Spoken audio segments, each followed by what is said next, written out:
That which is not dead cannot eternal lie, and with strange aeons even death may die. Welcome to Stuck in the Mythos with you, a Cthulhu Dark one-shot. I am Eric at my own recluse online, your keeper for this terrifying tale. With Peeps out this week, we're doing a fill-in one-shot. Next week we shall return to our regularly scheduled Dark Sun shenanigans. Due to the mature themes of horror and violence explored in our tale, however, we encourage listener discretion. We're Vorpal Tales, and we play a wide assortment of games 7 days a week that fall into two categories, typically awesome adventures and terrifying tales. To know more about our many games, be sure to check the calendar on vorpaltales.com to stay up to all of our shows. Don't forget to check out the PDF available on DriveThru RPG or go to the Indie Press Revolution website where you can get a physical or digital copy of Cthulhu Dark. Vorpal Tales is also on DriveThru RPG, by the way. You can check out some of our very own Vorpal Tales supplements that include characters, monsters, and scenarios from many of the games that we play weekly. Remember to follow Vorpal Tales on Twitch, visit our website, and find the link to join our Discord. We're on most social media outlets, including YouTube, where you can catch up on the previous. So remember to follow, subscribe, and hit the bell to get all the updates. A very special thanks to Cryo Chamber for the use of their excellent ambient and music tracks.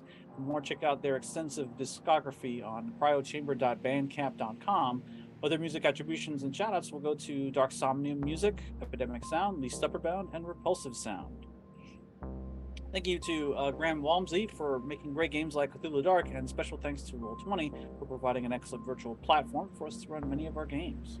And last but not least, a warm thanks to our listeners and fans for tuning in. So without further ado, let's have our brave souls introduce themselves before they inexorably stare into the endless abyss. Investigators, tell our audience who you are, where they can find you online, and who you will be playing this evening. Beginning with Ben. Right. Hey, I'm Ben, Big Dad of Big Dad Industries. You can find me at the Twitter handle above. We've got some new stuff coming at the end of this month and possibly soon after. Possibly some V5, maybe some Hunter 5. Check it out. And I'll be playing Earl Hebner, Texas Oil Air. Great. Earl. Here. Okay. Rosie. Hello, I am Rosie, regular size mom. I'm trying to remember the title that I picked for myself at Big Dad Industries. Brigadier Duchess? I'm the Brigadier Duchess of Big Dad Industries. You can find me as at mom_sized. And tonight I am playing Laura Dawson, who is not here for any shit. Lord. Okay. Jay. Hi, my name's Jay Tarudo. You can find me everywhere on the internet at Jay Tarudo. Tonight I'm going to be playing John. Someone who's interning in the accounting department because my dad may or may not have gotten me a job because he knows the owner. That may or may not happen. We'll see. All right, sounds good. And last but not least, of course, Savannah. Hey, I'm Savannah. You can find me online as Miss Emo Fox. Tonight I'm gonna play a personal assistant. Her name is Grace, and no one's bothered to learn the rest of her name. Yeah, she's been working here a week. So it's fine. She just gets the coffee for everybody. All right, very good. All right. So this game is going to take place in the 1990s, roughly around 1995, thereabouts, in Manhattan, in what is going to be called the Stuyvesant Tower, which is a very large, 20, 30 floor building. It has various different firms and other companies that make their home inside, and one firm in particular that is going to be central to what's going on, at least. Or everybody's going to be somewhat familiar and there for that specific reason. First, we're going to go over some of the basics for Cthulhu Dark. It's a very straightforward, simple game. Let's see. It's a rules light narrative role-playing game written by award-winning RPG author Graham Walmsley. And in it, players create investigators by coming up with a name and an occupation that fits the era of play. For this one-shot, players will need to come up with a mythos-appropriate related trauma for their characters to have. Well, sorry. So you can, that's optional. You can decide that as like a background thing, but it's not necessary. Basically, the only thing you need to worry about is the name of your character and what occupation they have. As far as like the game mechanics are concerned, there are no initiative turns, there are no hit points to keep track of or anything of the sort. There's only one real statistic really that you're going to be keeping track of, rules as written, and that's insight is what it's called in the second edition. Where that takes the place of the sanity mechanic essentially. So you start off with an insight of 1. And when you have lost all reason, you are at insight or sanity 5. So if you want to, since this game uses six-sided dice exclusively, you can take a single die and spin it to the number 1 position, and that will be your sanity die. That die you can use at any time when you're making rolls, and I'll explain that in just a moment. It's basically going to be the insight die shows how far you can see into the horror behind the universe. It starts at 1. When you see something disturbing, you typically will roll that die. If you get higher than your current insight, then it will increase to the next number up until 5, which is the maximum. All right. When your characters investigate, you typically will roll 1 die only. That is called, it's in the game, it's termed the human die, in that it is anything that can represent anything within human capability. You want to, kick down a door or something like that, something cool, whatever. That's as long as it's within human capabilities, you can roll 1 die to do it. So you're always rolling at least 1. You can add an additional die to what you're trying to do in the game. If what you're doing has something to do with your occupational expertise. This die is called the occupation die. So if you're a lawyer and you're in a courtroom, you're doing work, whatever, you would roll 1 for your human die and 2 for your occupation die if you're trying to win a case or something like that, or trying to find some legal loophole somehow. You can always add, as part of your roll, if you decide to do so, you can add the third and final die that you would typically roll in this game for any actions, and that is your insight die. So in this game, sometimes things will happen and force you to make an insight roll to see if your sanity is or your insanity rather, is starting to increase up to the maximum of 5. Or you can risk it as part of an action, and that's supposed to represent you stressing yourself out to try to, basically gambling with your sanity to try to survive or try to perform this action, whatever it may be. Let's see. So when you roll those dice, the highest of those numbers are the ones that count. You pick the highest, and 6 being, of course, the highest on a 6-sided die. Usually, though, you want to watch out for 6-sided dice because it usually means that you glimpse unnatural, and if that happens, well, guess what? You're going to be rolling that insight die once more to see if that freaks you out or not. And then regardless of whether you succeed or fail, you role play how that insight die impacted your current sanity. If at any time the insight die rolls higher than any of the other dice, an insight roll has to be made for that character. And then, of course, the highest die of those determines the quality of the information. 1 to 3 is generally a failure. 4 to 6 is some kind of a success with different gradations of success, depending on what the number was. 4 being just the bare minimum, 5 being extensive, and 6 being like the ultimate success.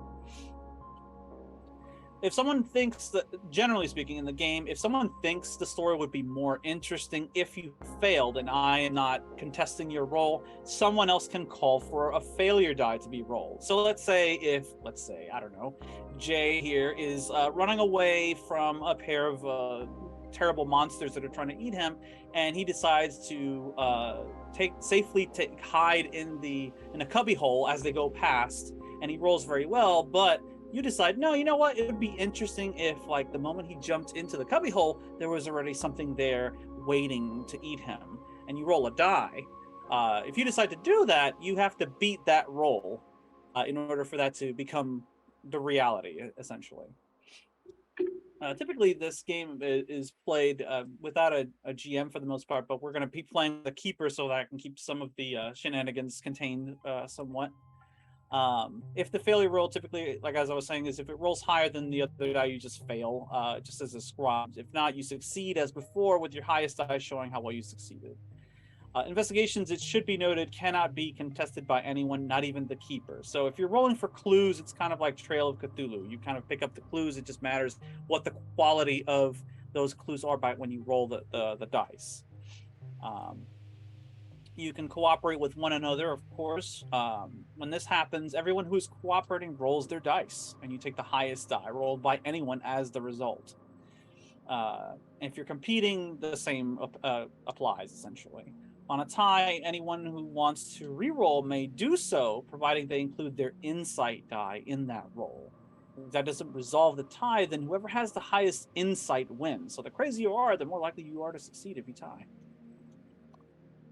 And if that doesn't resolve it, everyone just re-rolls. Fighting.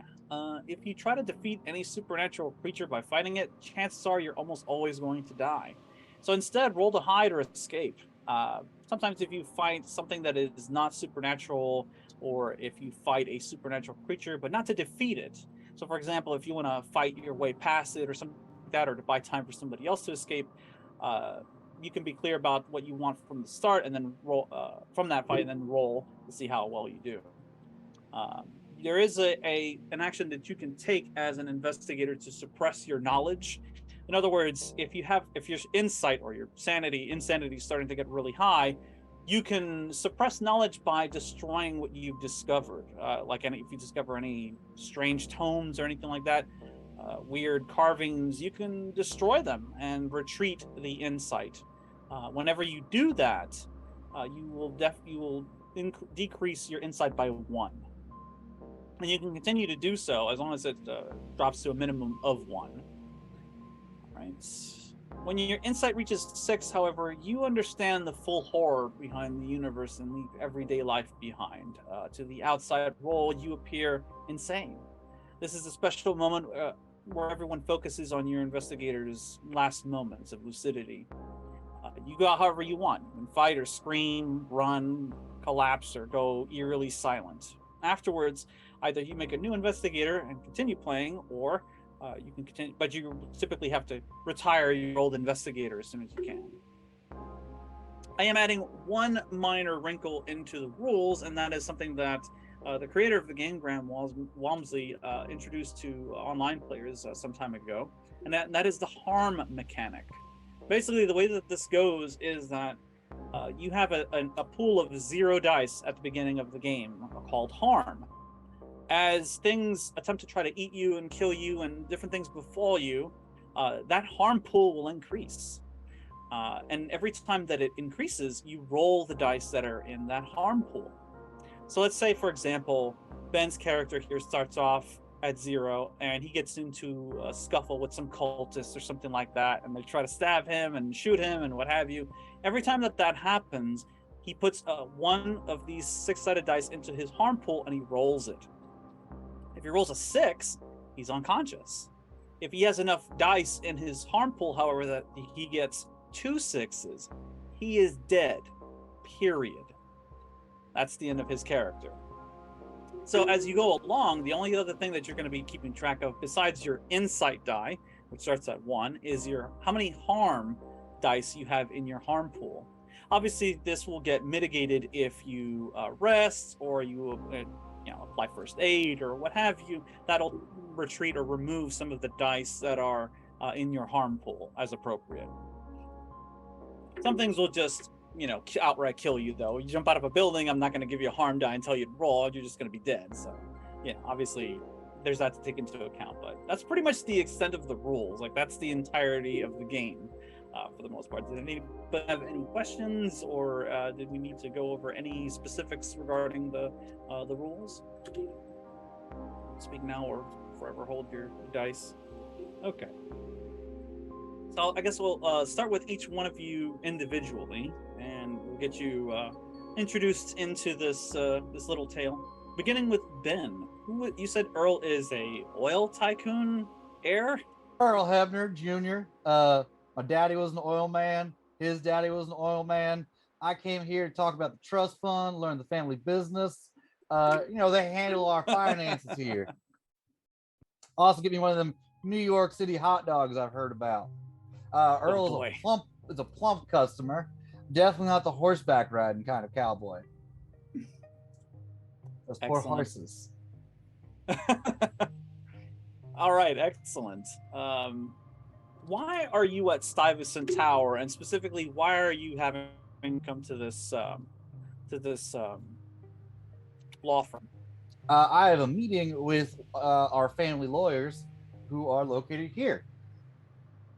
So this is a discussion as to like how you're going to inherit the family business once the old man kicks the bucket, so to speak. That's right. Once daddy passes, it's up to me. I see. Very good. All right. It's good to know. Rosie, you're playing Laura? Who is she, and why is she at the Stuyvesant Tower?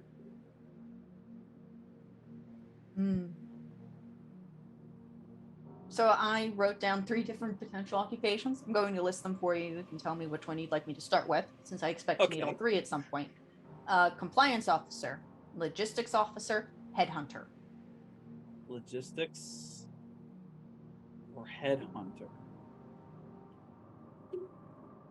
I think headhunter just because it's amusing to start that way, because I'm pretty sure she'll lose. So you're a talent scout?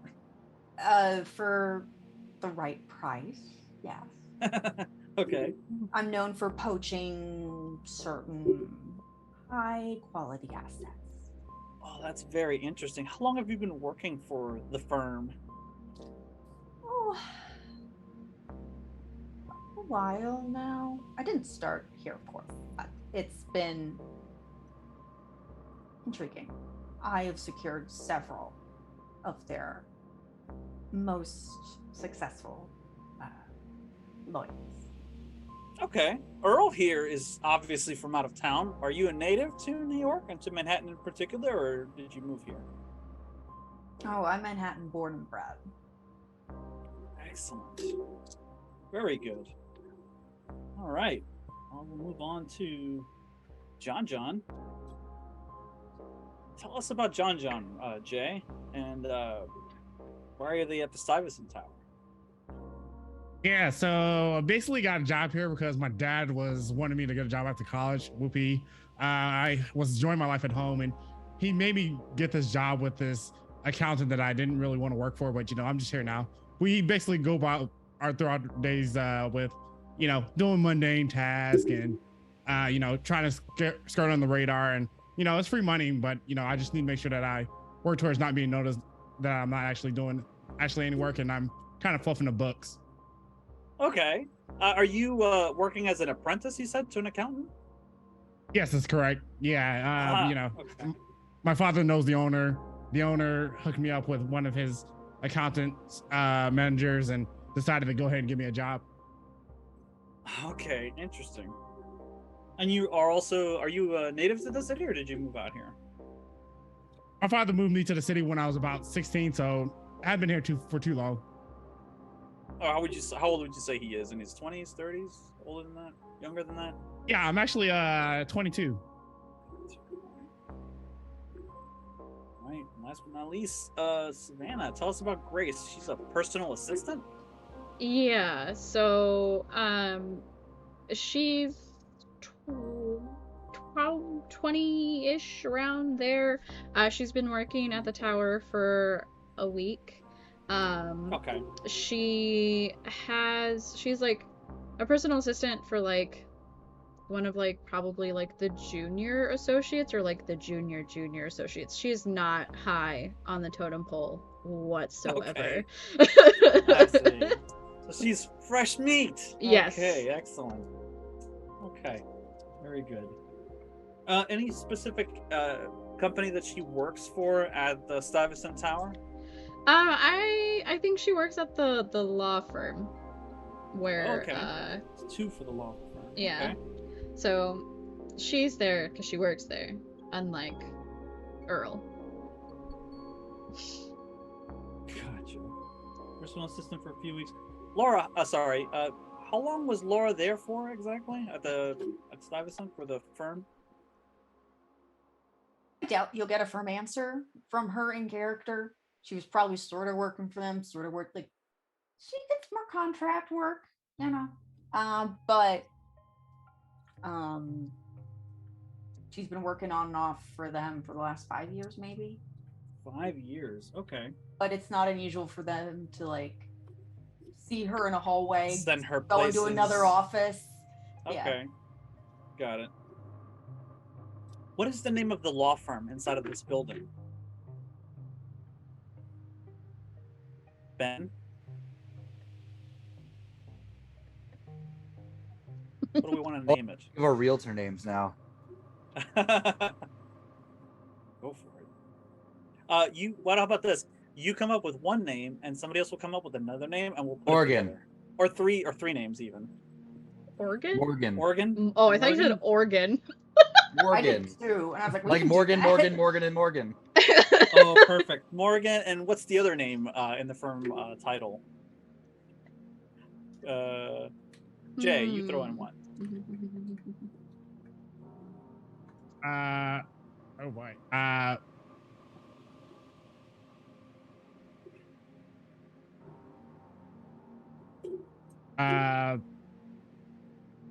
Wait, I'm just raw wrong name. Big Shot. Big Shot? Morgan and Big Shot? Yeah. I like it. I like the name Teetles. Morgan, Big Shot, and Teetles. Okay.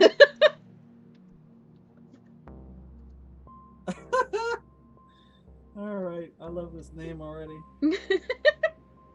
Or Morgan Biggs and Teets for short, I guess. Yes. Yeah. All right, Absolutely. Go with that.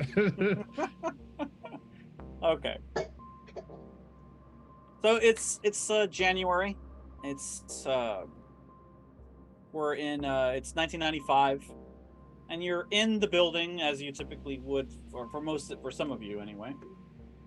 For Earl, you're here. You know why you're here. You've been meeting with people all day and having to handle paperwork and listening to the legal babble. Just on and on and on until it's getting towards the end of the day already. So all of you've had a pretty long day as it is. Grace, you've only been here for a week or so, so you barely got your foot in the door.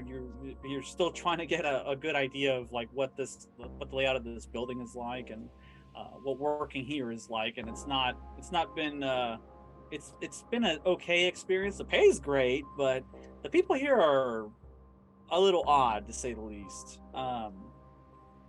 Laura, you know this as well. You've been here for a while already. And when you first arrived here and you started working, you've noticed that it was pretty standard fare stuff. You've done this kind of work before, and nothing really surprised you or anything like that. But as time went on, the quality, the type of people that you worked with seemed to be eroded. There's something just about the quality of people that are here. Maybe that's why they brought you in, you suspect. A lot of the people here have very little motivation or they have no drive. They're very a lot of people are just boring people. The people who work here in this building and in your office specifically, you've started to notice this is more of a. It's started to get more and more pronounced as time goes by. Like even you, with your position and you, regardless of how you are personality-wise, if you're very hands-off and or reclusive and you stay away from people, even you've come to notice this, as oblivious as your character may be. And it's kind of a weird feeling, just being in the building, showing up to work, and then you immediately feel, and this goes to anybody who's been here for an extended period of time, it feels good leaving the building. Like it's a noticeably different environment and atmosphere when you come in than when you leave. And it's not just, and that's, you could attribute that to just standard grind, day-to-day work stuff in the city, but it's different. There's something different about this building in particular. There's something weird with Stuyvesant Tower, and you just can't quite understand as to why. but you put it to the back of your mind and you keep shuffling along and keep doing what you're normally supposed to do. Keep yourself a busy bee, and you keep plugging away, as they say. May I ask Uh, what you may I ask what you mean by the quality of person getting worse? Do you mean that they are becoming disinterested, lackadaisical, or that they're just becoming dumber?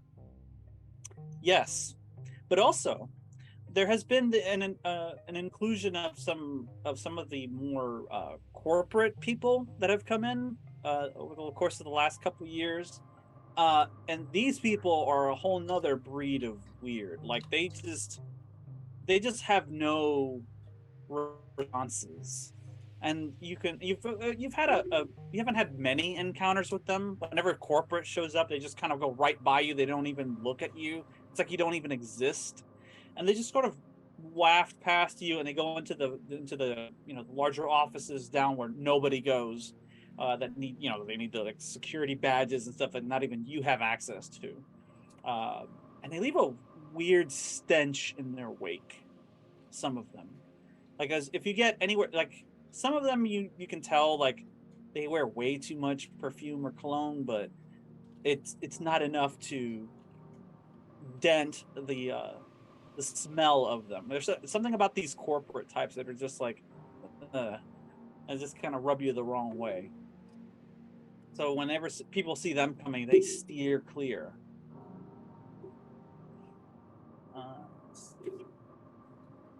And as for you, John, you've been here for what, like a couple weeks, couple months, you would say, just as an apprentice for the local accountant. Yeah, it's been 2 long months.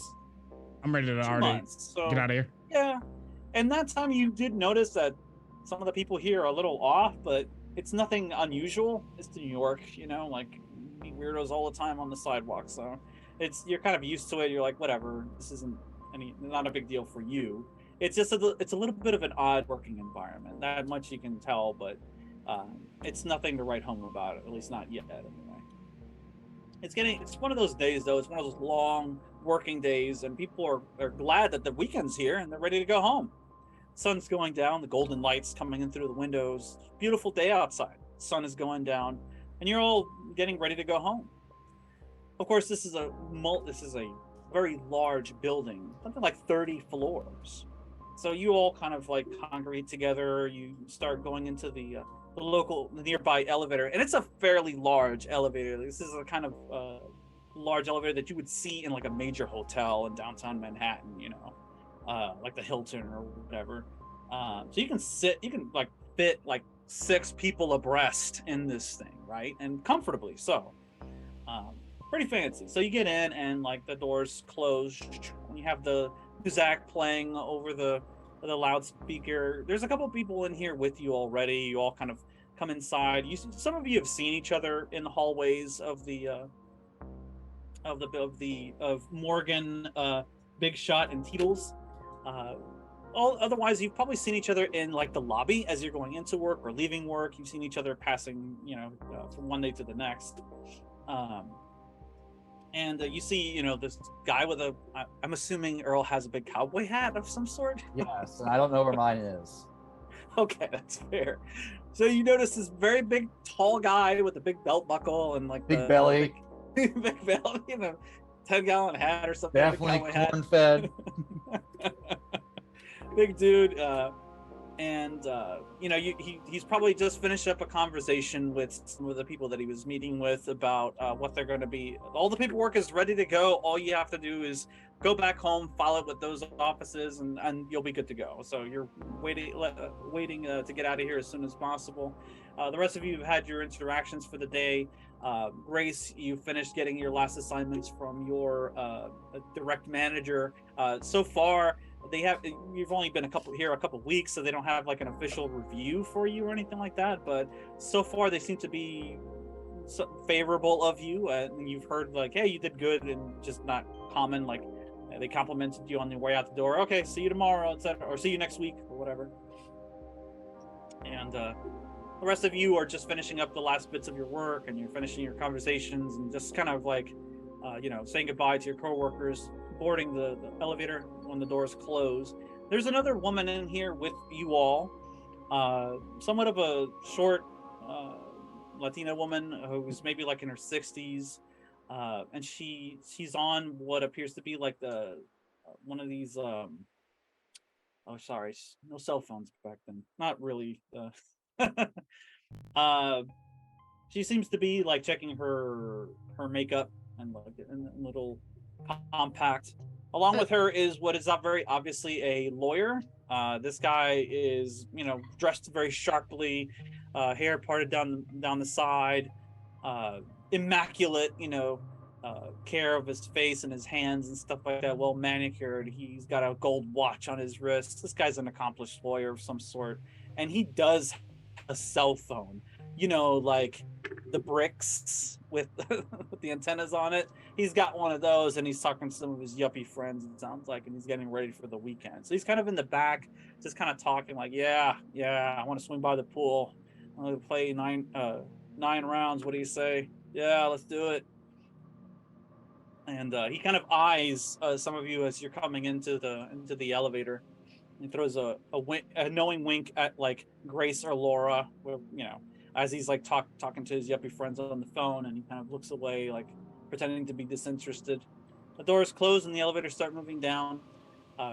You all work like on the 20th floor, so it's quite a bit of ways until you get to the bottom floor.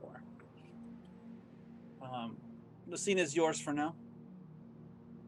What do all of you do? Do you wait quietly, or do you like nervously play with something in your hands because you're within close proximity of these other strangers? It's so weird to be like playing in a world that like doesn't have cell phones. I'm like, what do I do? What do I do with my hands?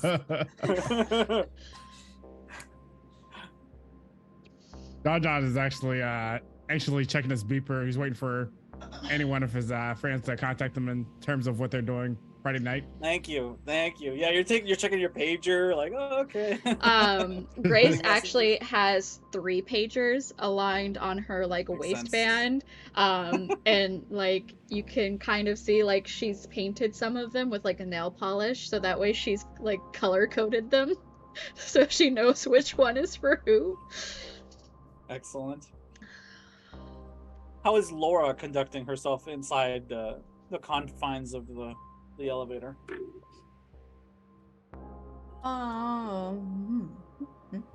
She's not the fidgety type. She's probably just standing and hold like her hands. She's holding her bag or her suitcase, whatever, and attaché. She has an attaché. There you go. And she's focused on like a sort of spot lower on the wall. She's not looking at an individual. She's just waiting for this elevator ride to be over. Okay, fair enough. Eventually, the elevator comes to floor 15 or something like that. It stops. Doors, it's a gentle stop, and then the doors roll open. And there's room enough for one more, or maybe there isn't. But there's a guy in a nice suit, black tie. He's got a suitcase, and he sees that it seems to be like a fairly compact, elevator. So immediately the yuppie in the back, the lawyer guy, is like, "Sorry, we're full," and he goes to like push the button to close the door, and the guy just puts his hand in the way and walks in and shuffles past him, and he's like, okay. And he very quickly continues to push the close the door button. He goes towards the back of the elevator, and he kind of just stands there, ready, and he holds on to the suitcase. Every one of you here can roll 1 die and let me know what you get.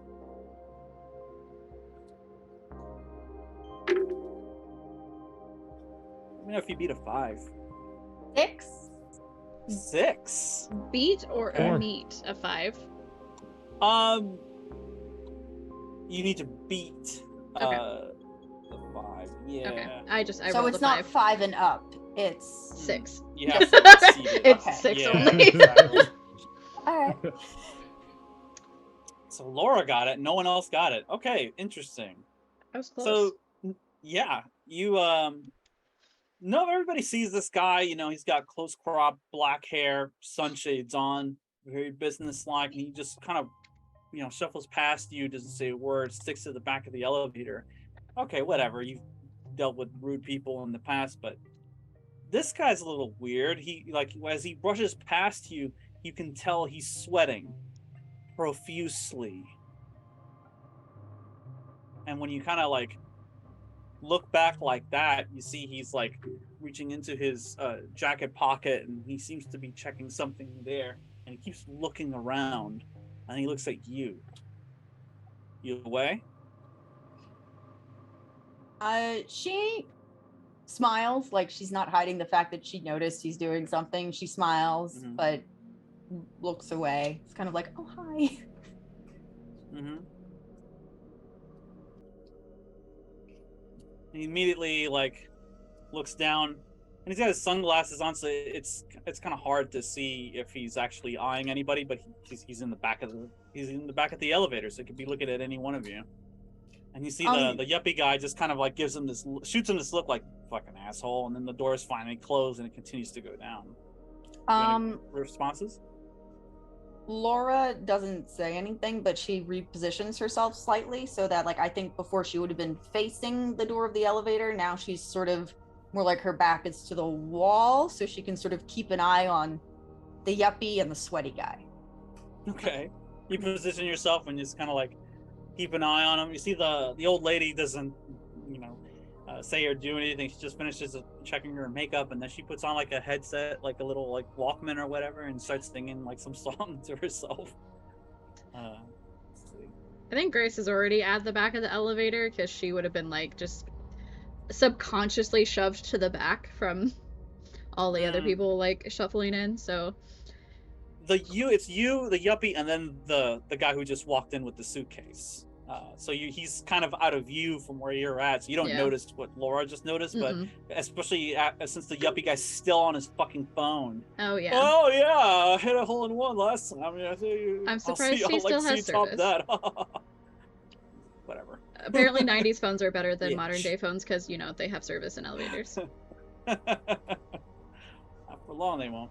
All right, so you see the door closes back. Somebody else tries to catch the elevator, and you know, the yuppie guy's like, nope, closes the door, keeps going down. Eventually, everything just sort of stops for a second, like there's a jolt, and you see like the lights that are overhead go out. Everything just drops, and you see the old lady's like, "Ay Dios mío!"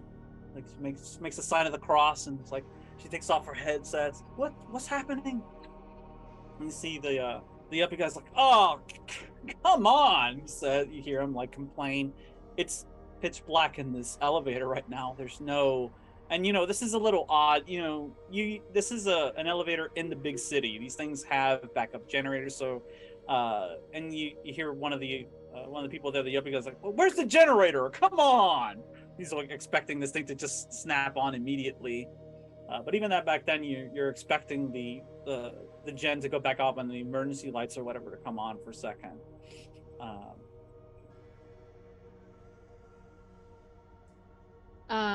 There's a Grace kind of lets out a little like eep from the jolt and the lights going off.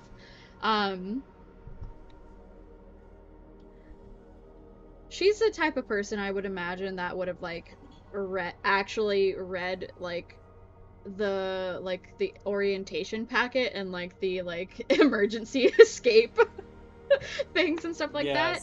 And she's just like, well, sometimes it can take a couple of minutes for the backups to pop on. It's not immediate. Is there one of those call buttons at the front by the keys? Yes. That'll call down to the main lobby downstairs.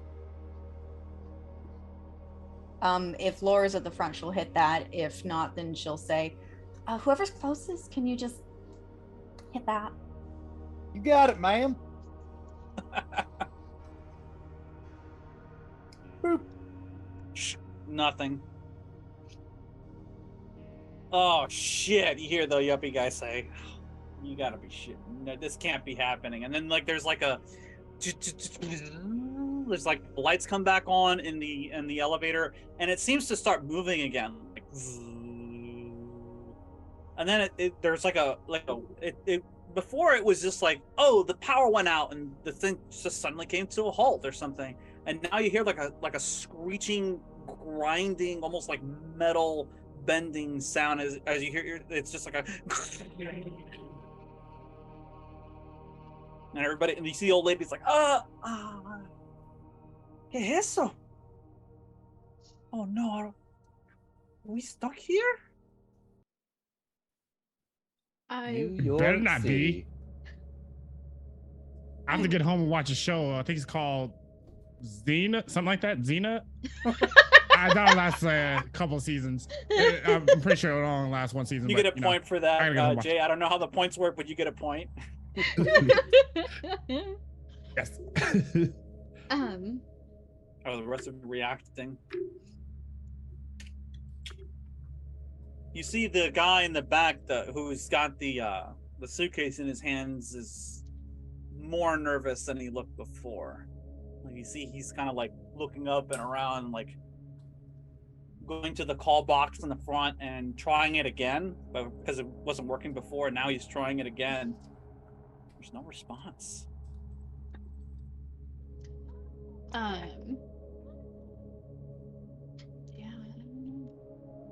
Grace is kind of just like cowering in the corner, covering her ears from the noise.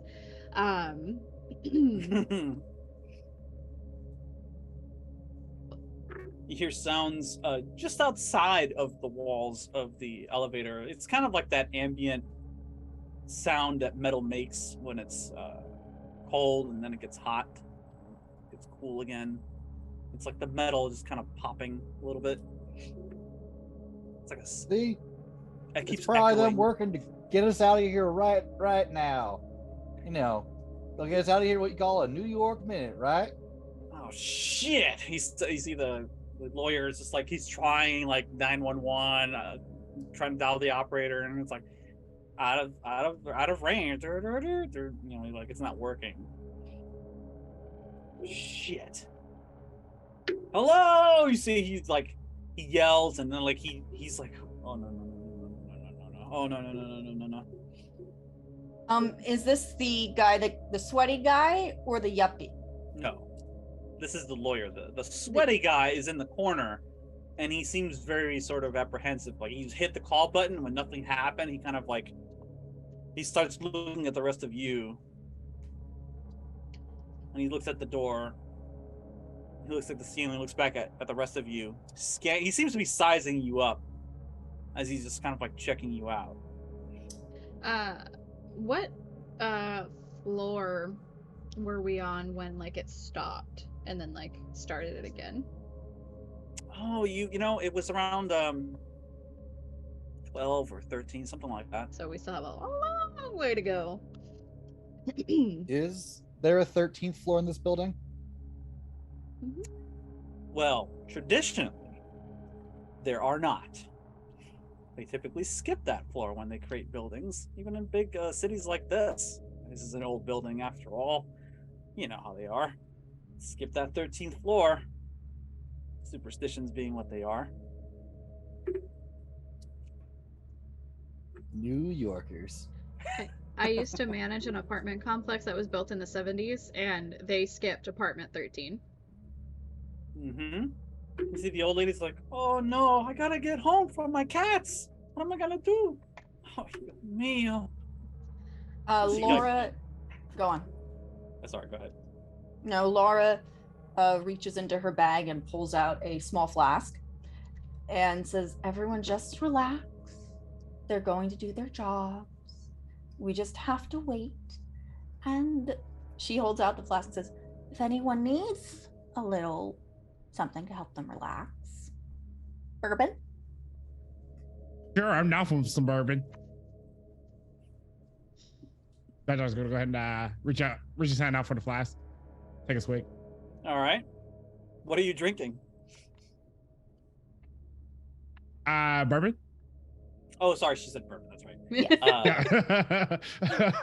Yeah, it burns so good. Speaking of burning, it's starting to get really warm in this elevator. You see the guy who's already sweating is just like, no one's coming, he says, almost under his breath. And he starts moving towards the door, like to try to pry it open. And you see, she's like, no. The old lady's like, no, don't do that, mijito, you're gonna hurt yourself. And he's like, he doesn't quite have the strength to pry open the doors. I don't think that's a good idea, sir. I think we should keep all the doors closed. I think Jenny's right. If you were to open the door and it started, maybe you'd lose a finger, or if you open it, maybe it won't be able to move. Safety protocols and all that. Grace looked like she was going to correct you on calling her Jenny, but she decided against it. It happens so often. Anyway, It happens so often. She's like, eh? It's not the right name, but it's yeah. He looks over to Earl. Hey, cowboy, you want to help me with this over here? He points to the it's an elevator, so it has like the ceiling tiles that can be pushed up and pushed aside. There's usually like a bolt or something there that kind of holds, like it has an axis, like a hatch. But first, you got to get past the ceiling plates. Sure, I can give you a boost. That's when you notice the suitcase is handcuffed to his wrist. Dun, dun, dun. You give him a boost. He goes up and he starts trying to pry the ceiling tiles loose. John, you're seeing this in full view. What's going on? You don't notice the handcuffs because, well, although you very easily see, like, for whatever reason, the suitcase is dangling on the side of his hand. And you're like, oh, he's attached to the thing, isn't it? Or it's attached to him. And he's like pushing the ceiling tile, trying to get access to the outside of the elevator from inside. This is extremely dangerous, and most people in the city would know. And yeah, in a situation like this, if it's supposed to be operating regardless of whether there's power in the building or anything like that, it should have just kept going. For whatever reason, you're stuck though. Hey there, feller. Maybe let somebody who ain't, maybe put the briefcase down, or let somebody who doesn't have anything that important to hold go up. He's like, yeah, you go, he says, and he drops down and he kind of backs up to the wall, and he's still sweating. Like, yeah, and I can't fit. But you can give John a boost if you feel adventurous enough to go up there and do that. If he's willing to go, I'm willing to help. I'm down for anything to get us out of the situation. Okay, John so the both of you can really each wants roll. to watch Xena. Yeah, I've got to get to that Xena. You could each roll one die, Earl and John, and take the highest out of the two. 5. Speaking of two. You got a 5, Ben? Yep. All right, so you give him an expert boost. So between the two of you, you managed to get the tile slid out of the way. So you come upon what seems to be like a it looks like it's like a hatch opening that will need to be undone or unlocked in order to gain access to the outside of the elevator, essentially. They don't want people just willy-nilly fucking making their way up there and shit. So once you have to kind of like crawl through and in between the light fixture and like the wall, and you can it's tight fit, but you can probably get up in there. The hard part will actually be getting past the padlock and the set there that will lead out into the exterior.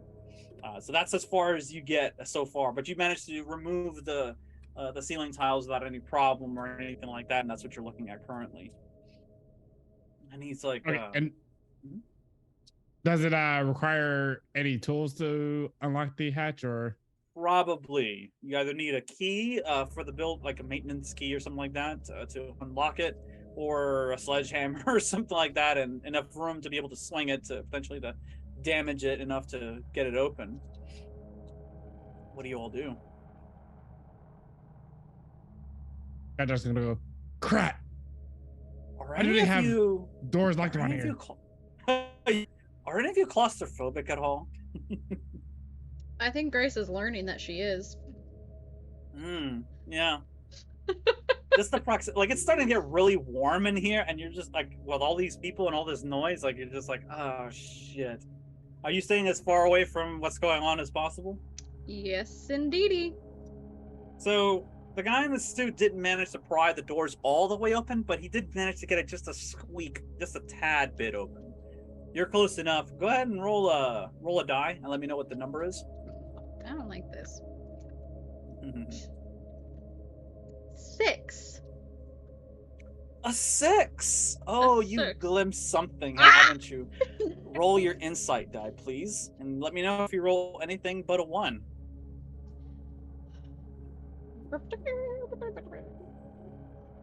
I rolled a 3. Okay, your insight is now 2. Make a note of it. The maximum number is 5. 5. Yep.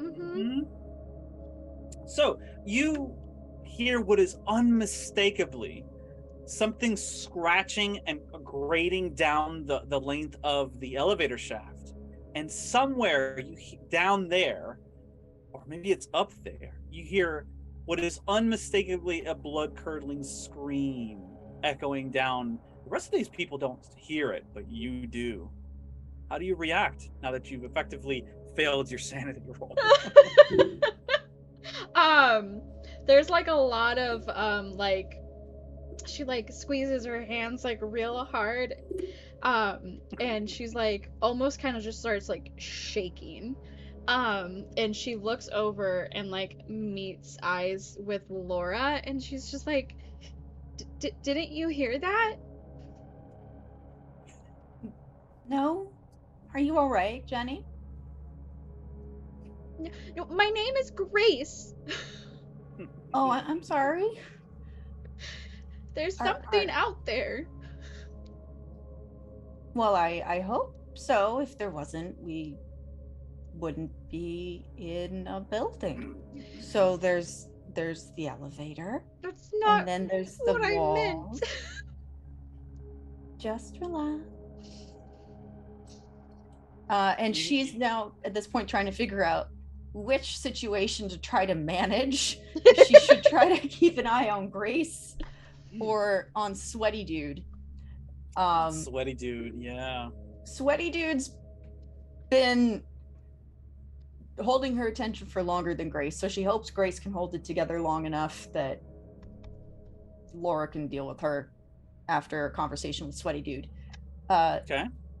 But looking at the bag attached to his wrist, she's seen stuff like this before in the building, like high security assets, papers, small antiques, diamonds. Mm-hmm. She knows there's a diamond cellar in the building, so it doesn't. Not unusual. It doesn't look weird to her, but she knows to just. She's trying to start a conversation with him to try to get his mind off of whatever is that concerning. Okay. And she goes, do you work for Carrot Assets? The diamond company? No. Fitch and Leonard? The antiques? No, he says, and he answers your questions, but he's not looking at you. Like he's you don't have to have a tremendous amount of insight to see, like, this guy is nervous. He keeps looking for an exit. And he's looking to see what JJ is doing up there with the ceiling tiles. Now that he has a clear shot or a clear eyesight to the lock, he's like, all right, let me get in there. And he seems to like be preoccupied on escaping this elevator now. You see Grace, you see the old lady. Hi, mijita, are you cold? She says, and she takes off her shawl and she puts it around your shoulders. Like, are you okay, mijita? I know it's warm in here for me. She doesn't realize like you're freaking out because you heard that shit. Are It's just I don't think we should go out there. It's it's safer in the elevator. Well, she's right. She looks over to the guy who's sweating bullets. It's like, oh, you need to cut that out. She says, and she points to Earl and John, and the sweaty guy's like, don't mess with that up here. Just wait. Help is on the way. Dios mío. She makes a sign of the cross again. I don't think the cross is gonna save us anyway. Yeah, so you got our earful of that, and let's see here.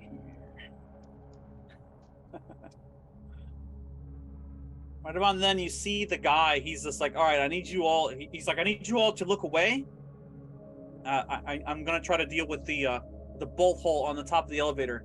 It's the only way we're gonna get out of here. We're in between floors right now. From the looks of it, I think if we can manage to get that off, we might be able to get onto the nearest floor, which is just above us. I think it's gonna be floor 12 or something like that. But I need everybody to look this way and cover your ears, please.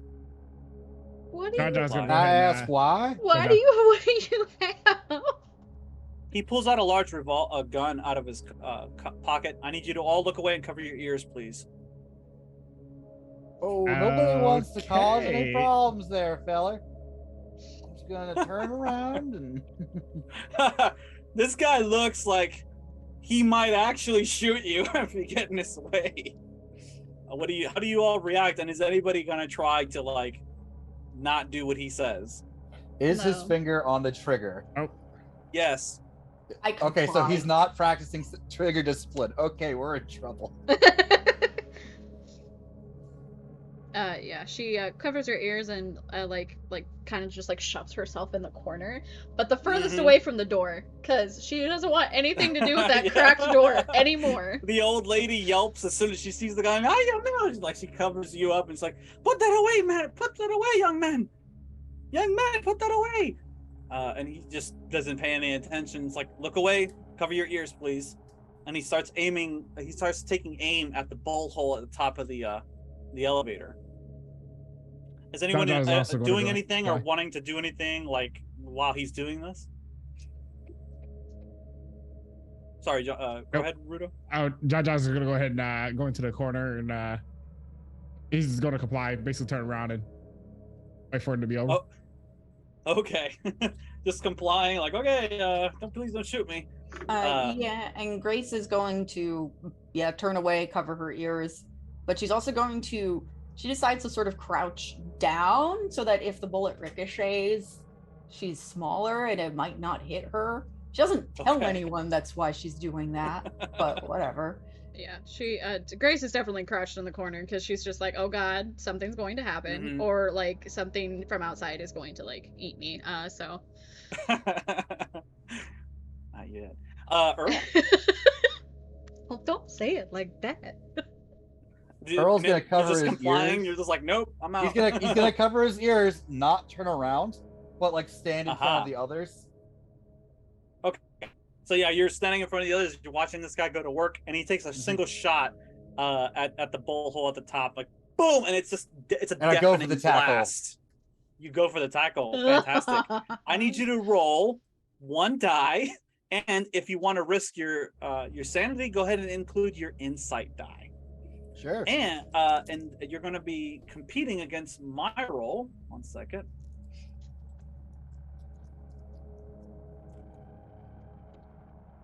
Let me see.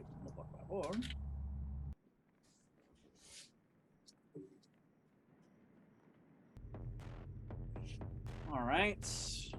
This guy's good at what he does, so he's going to roll 2 dice. Well, as long as you beat a 2, I think you got this. I rolled in the a 2 bag, and a 1. Oh, you guys rolled the same. I rolled a 2 on my now? insight and a 1 on my regular. You know what that means, right? Reroll. I rolled a 5. I also got a 5 on the insight die. One more time, we all go to jail. Ready?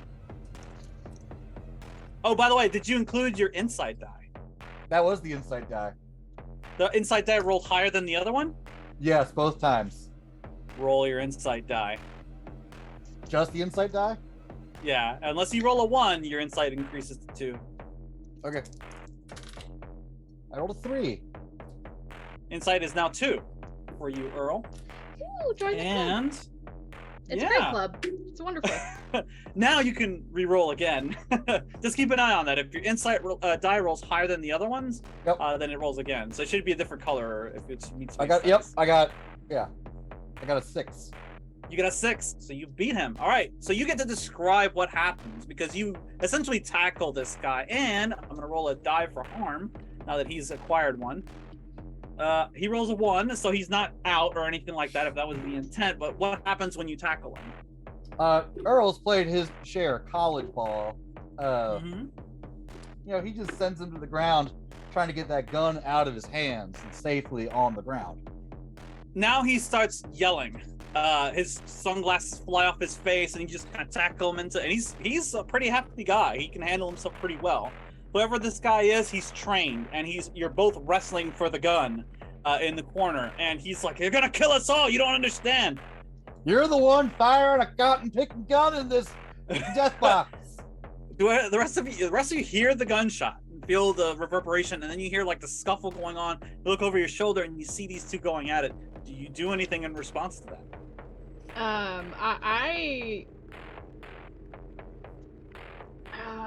I'm kind of still. Is Abuelita okay? After the gunshot. She's fine. She's freaking the fuck out. Okay. But yeah. Grace gets a little bit of her senses back. Not terribly so, like 0.5%. Let's be real. But she like gets herself in front of her, and takes the shawl and like tries to loop it around the guy's neck to help Earl. Like kind of like distract him. All right, so the both of you get to roll again against this guy. Okay. You can include you're always going to roll 1 die, remember, but if you want to risk your sanity, you can roll your insight dice as well. No. Sure. Laura, John, do any of you respond when you see Grace putting her life on the line to share in the potential harm that's coming her way with this wrestling with a guy with a gun on the floor? Laura looks at the yuppie with the big cell phone and says, "Give me the phone. We might as well use it for something." And then she takes it and tries to hit the guy.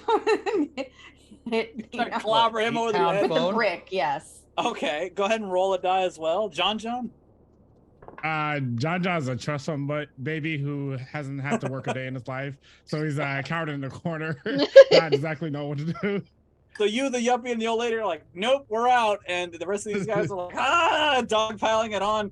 It's like that scene from Office Space with the fax machine. So yeah, you go over the copier. You run up and you just try to clobber him. Each of you get to roll a die. You compare it to my roll. This time, yeah, he's gonna roll his insight die as well. I'm gonna roll 2 and then roll a single die to see what he gets. Okay, I rolled a maximum of a 4, 5. You gotta beat a 5.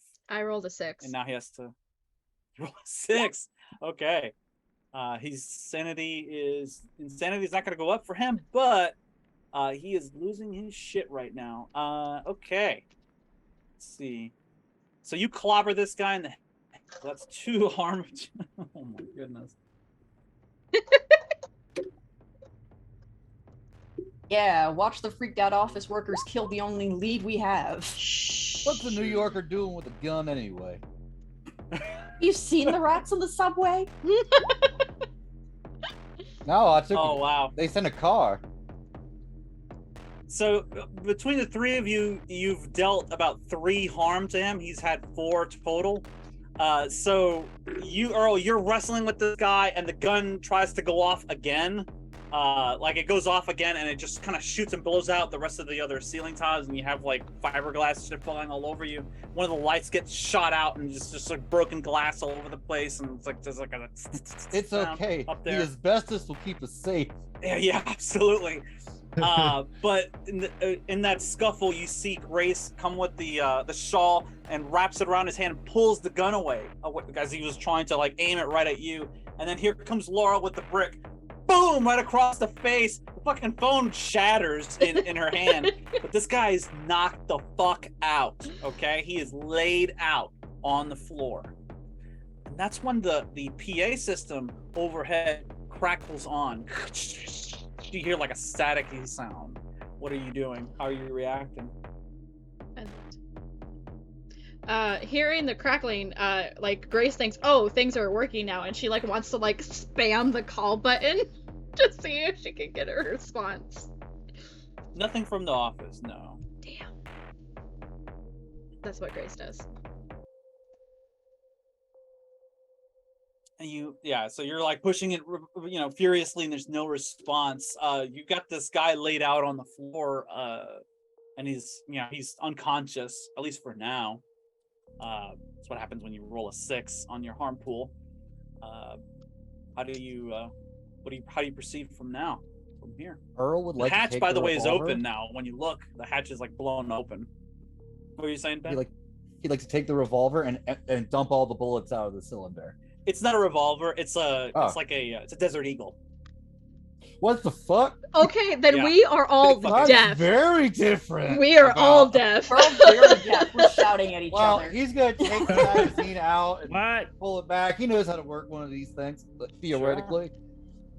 It's much You see like his daddy's gun. Yeah. The lawyer's like, what the fuck is going on? What are you people doing? You're gonna get us all killed. Oh my god. You see the old lady's like, shush, Majito. Are you okay? Is everybody okay? I'm gonna hand the magazine to Laura. Say, hold on to this. You don't really need one of these going off in here, do we? What were you saying? I know that now is not the time, but I actually need to use the restroom. I didn't go ahead. use it before I left. No problem. Is that in character or? Leave himself in the corner. The yuppie guy's like, oh my god, That's really? not Could right. you just not wait? As you're looking down at this guy, his sunshades are off his face. He's got a big bruise across the crown of his head. He's laid out, and you see like there's what looks to be like a badge hidden underneath in the flap of his what do they call that thing that you wear underneath the suit? Like all the detective shows Vest? have it. It's like the undercarriage vest or whatever, where they keep the gun. There's like a Waistcoat? badge tucked into there. Overhead you hear the PA crackle and a voice come out. Oh, Agent Ramirez, why don't you tell these people what you have in that suitcase and what you had planned to do with it? He's kind of Careful with this. unconscious. Oh, I see. Who is this? Careful with this one, friends. He will tell you that he wants to help you, but he will deceive you and leave you to die at the hands of those things out there. I'll make you a deal. Can you help however. us? Dale, Of is that course. you? If you get rid of him for me, I will let you all walk out of this building alive. You won't get a better deal than that from the likes of Mr. Ramirez or the secret club he belongs to. Better decide quickly, however, as you're running out of time. Tick-tock.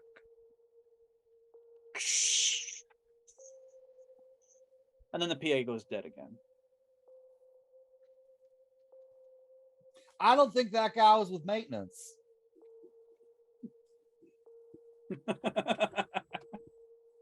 Yeah, no shit, buddy. You see the lawyer guy. Hey, no screaming need at for you. language like that here, friend. All right? There's ladies present. Laura has taken out one of her business cards and just hands it to the lawyer whose phone she broke and says, Laura Dawson, asset management. I'll buy you a new one, but I felt I had to take care of that. Oh, yeah, whatever. Fine. Let's just get out of here. My God.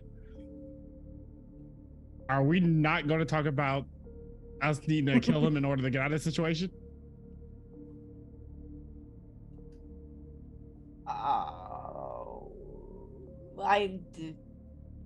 I'm not certain that the situation is that dire. It could just be some psychopath that's trying to control, I don't know, we just have to wait for the police. And on that note, you hear like a thung, like a big thud sound, like way up high. Like, you know how what it sounds like when people are moving furniture around and they just drop, like the movers just drop it on the fucking floor and you can hear it from like a county away. That's what you're hearing, but like it's reverberating above you and getting closer. There's like a boom, boom, boom, but like it sounds like furniture's falling over and shit.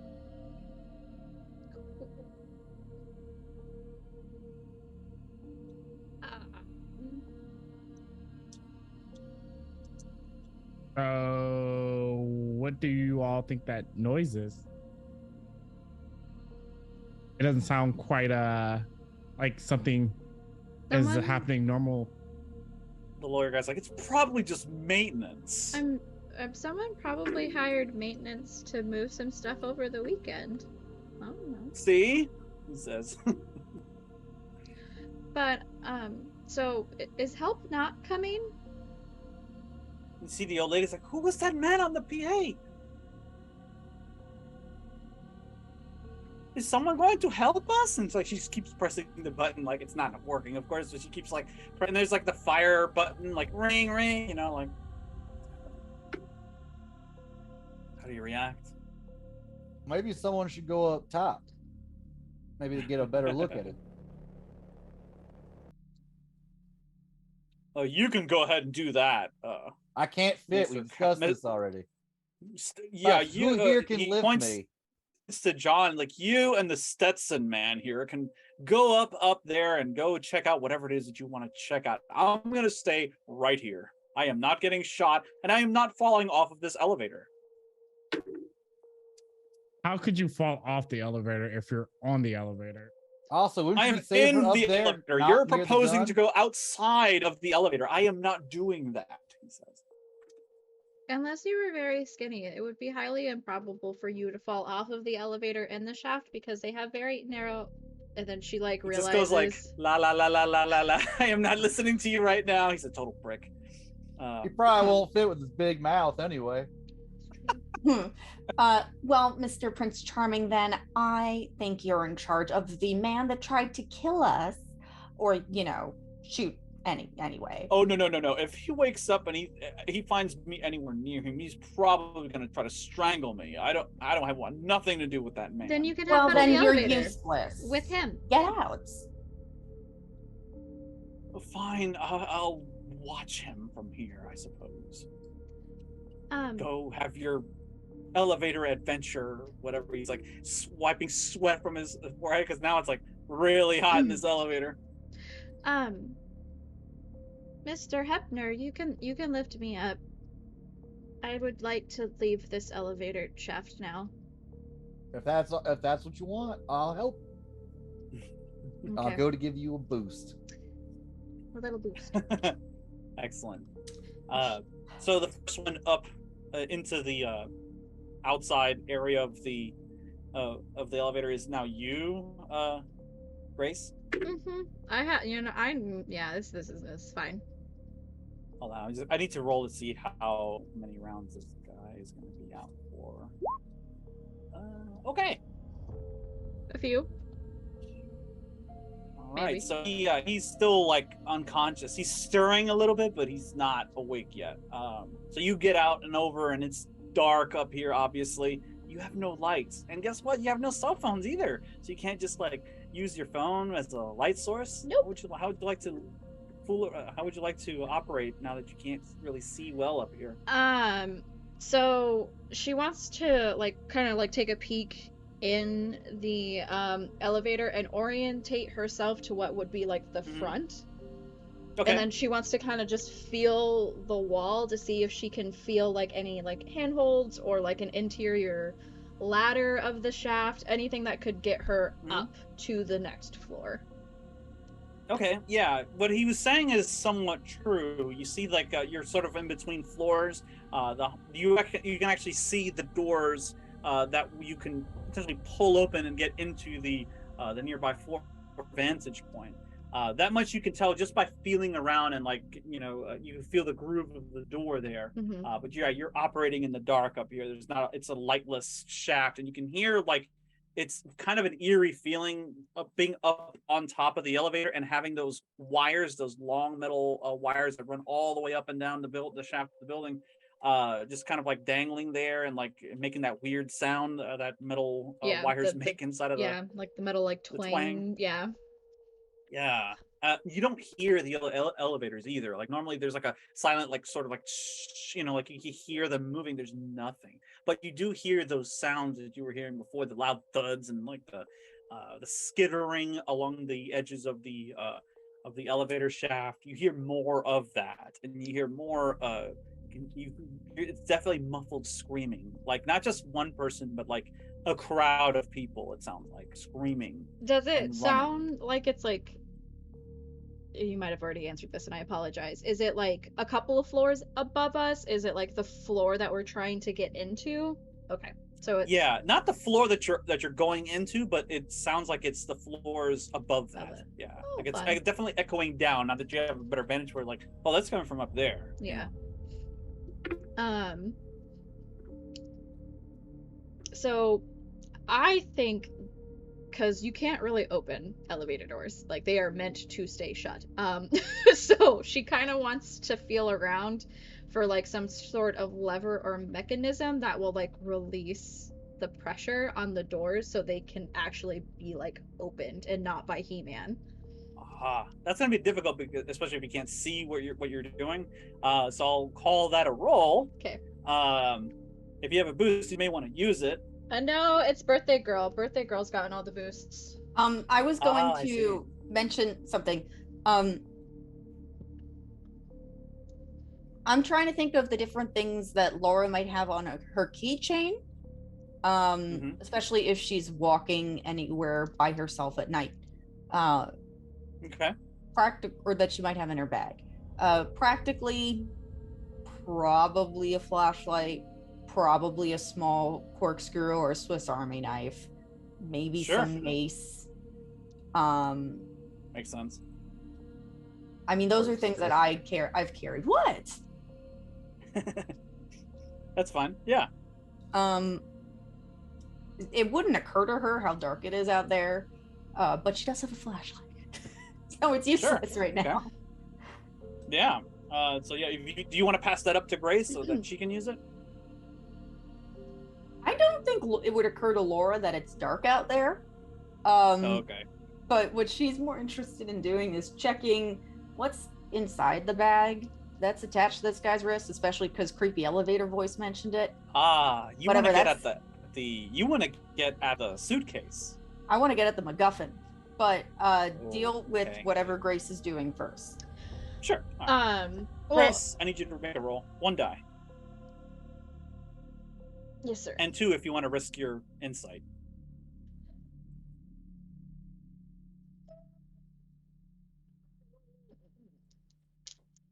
Okay, I'll do it.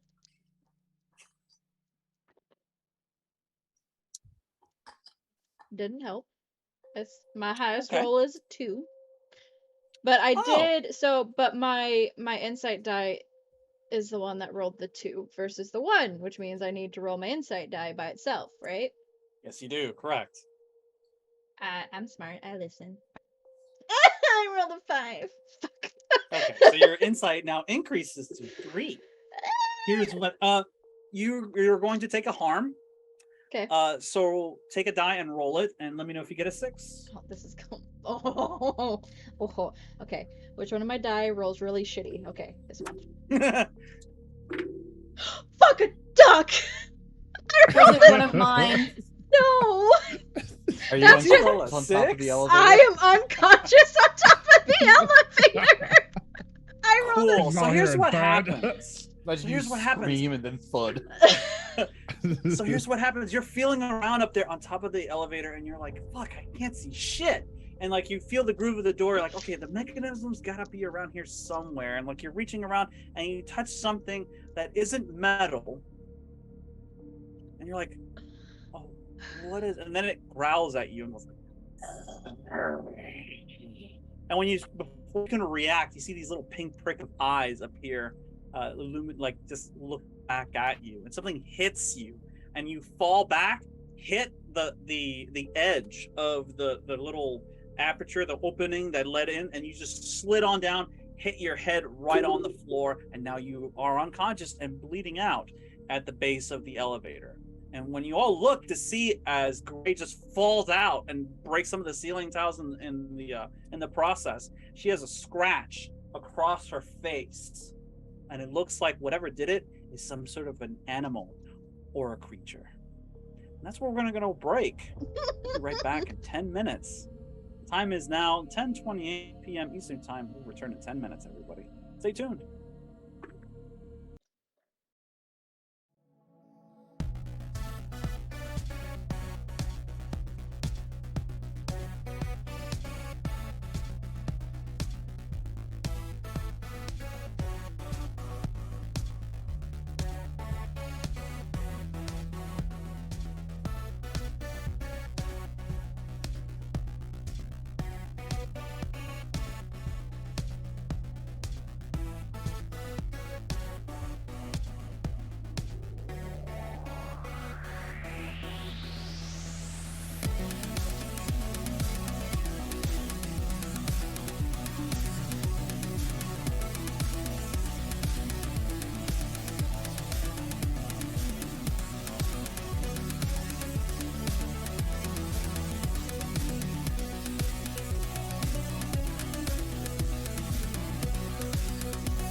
We have returned from our break. We last left off here. Our personal assistant Grace had a close encounter of the unique kind with something at the top of that elevator that scratched at her face and knocked her backwards and onto the floor of the elevator floor, and now she's unconscious. The madness is just beginning. While she was up there tinkering around, however, and looking for some sort of a mechanism that can help to open and pry the doors open to the floor above you all, I believe Laura was going through the contents of the briefcase.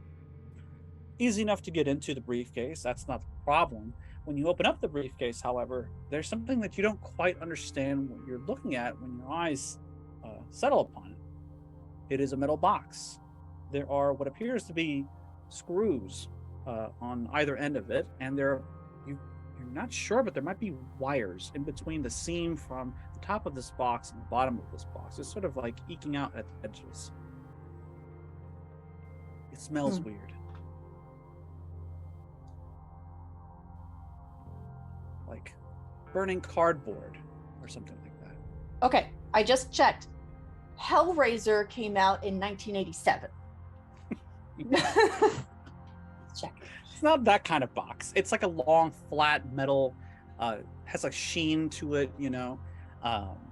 It doesn't look worn out or anything like that.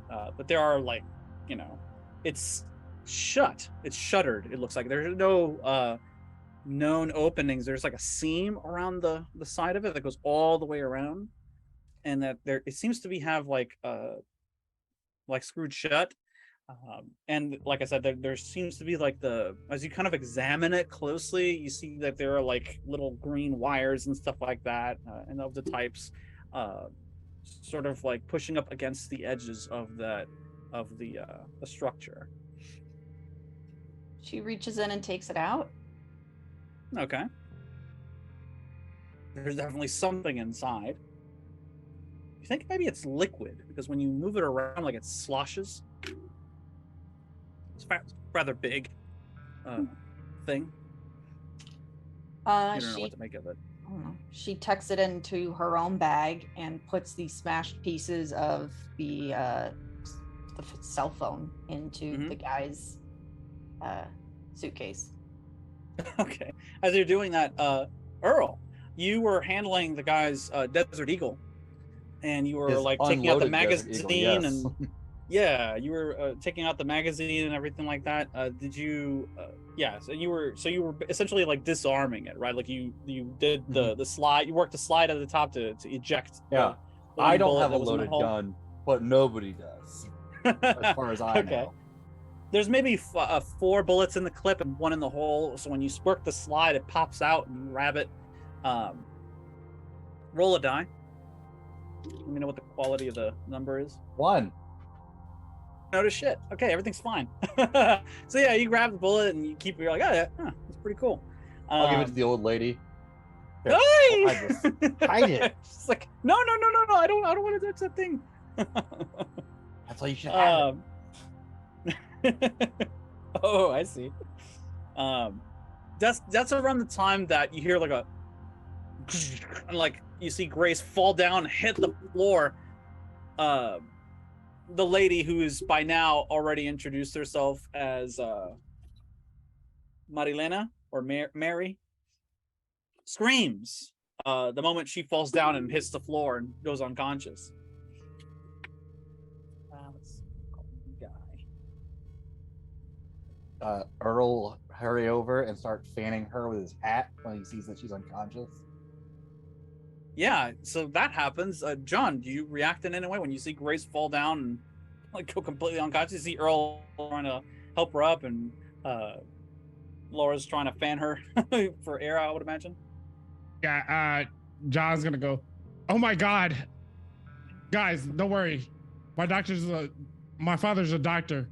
I mean, he may have had his license suspended, something about tax fraud and not necessarily wanting to work as a doctor ever again, but I can actually help her out. He's gonna go ahead and bend down and see if she has a pulse.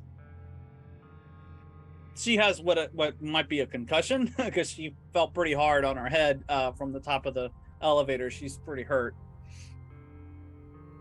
A kid, I something don't tells me think she- that's... Go on. Something tells me she's going to be all right, but you know, she's needs a little bit of a rest. Also, she has these weird scratch marks on her face as I begin to examine her face. Yeah. What were you saying, Laura? Kid, I don't think that stuff's genetic. Family business. Yeah, Earl knows. It runs in the family. Just then you hear like a roaring sound from the top of the elevator sound, and it echoes and reverberates through the elevator shaft. And almost like a call, there's a response down the elevator shaft, and it echoes back towards you. Not one scream, but several screams together. And it just kind of like reverberates out. That's what you all hear now. Roll your Oh, insight, New York's please. crazy. All of you. Everyone must roll their insight. I knew I wasn't crazy. I'm assuming I don't have to roll because I'm unconscious. Mm-hmm. Yeah, no. Oh, yes. I got a 1. Wow, you're everything's cool, but well, everything's not great. But how do you react with the either the increase or the non-increase to your insight rolls? John's still, he's just so intrigued by the scratches that are on Grace's face. He doesn't really notice anything that's going on outside of that. Okay, fair enough. He was like, what the hell did that to her? What about the rest of you? Did your insights go up? I rolled a 6. Awesome. That means you're starting. This is actually At affecting 3. you. Decide how you. Oh yes, you're at 3 now. Fantastic. Describe how Earl is just like not like dealing with essentially what is a failed sanity roll at this point. Earl is going to revert back to how he deals with stress, stress eating. Now, he had this stored away in his pocket after the lunch meeting. You know, he's trying to lose some weight I for see. his baby sister's wedding and all. He don't want to be confused with one of the heifers in his brother-in-law's herd. So he's just going to pull out his pocket dog and Okay. His pocket dog. This guy has a hot dog in his pocket. He is prepared. Laura, how do you react to this madness now?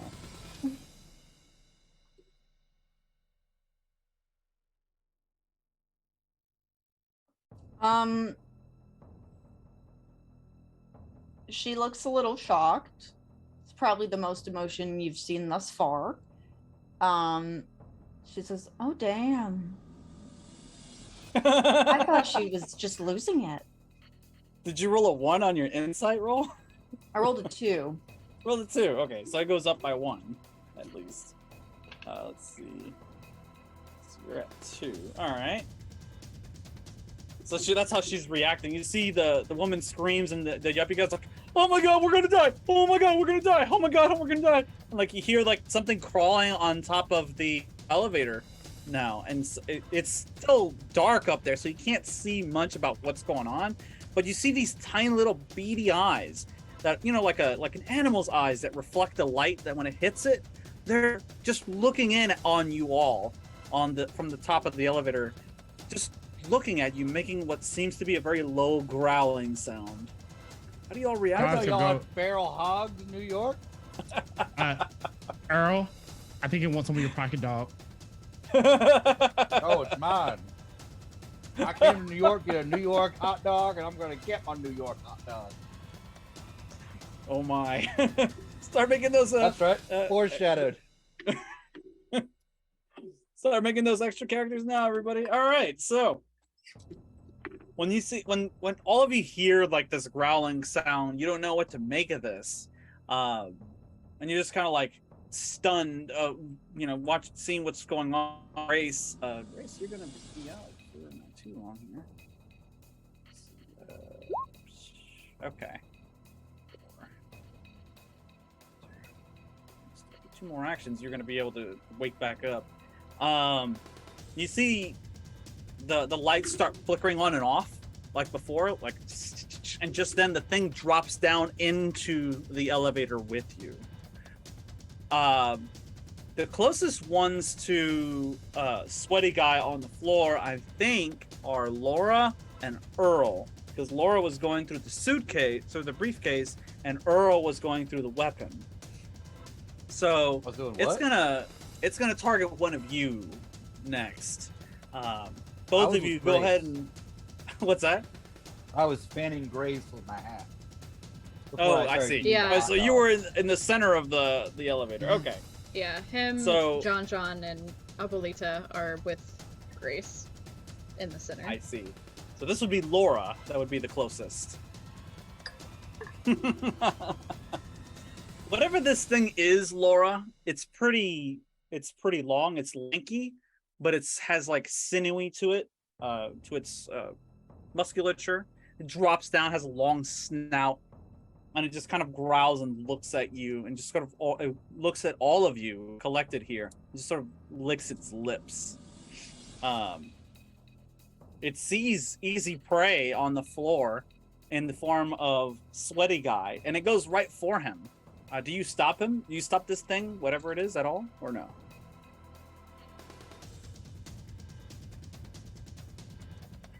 Like, I mean, she'd like to try.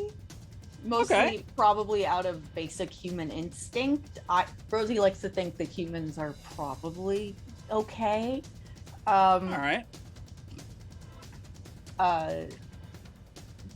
What does this thing look like? It looks like this. Great.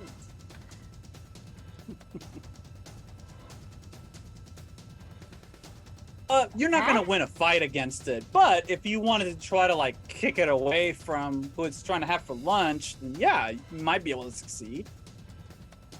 Oh, I'm looking at the current games chat, not the. I'm like, it looks like a cat. Sorry, hopefully. No, it's in Roll20. Oh, that's creepy. I was like, yeah, he looks like Sebastian. It's fine.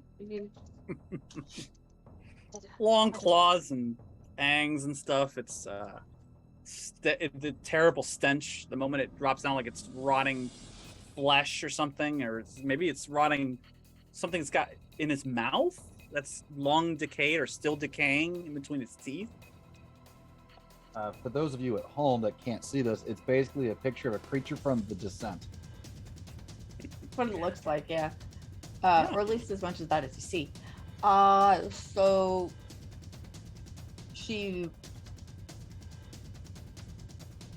It's okay. It's gonna take a swipe at you too. Go ahead and roll a die, and roll sure. 2 if you want to risk your insight as well. Why not? Do I add them together or just tell you what the highest is? You want to give me what the highest roll is?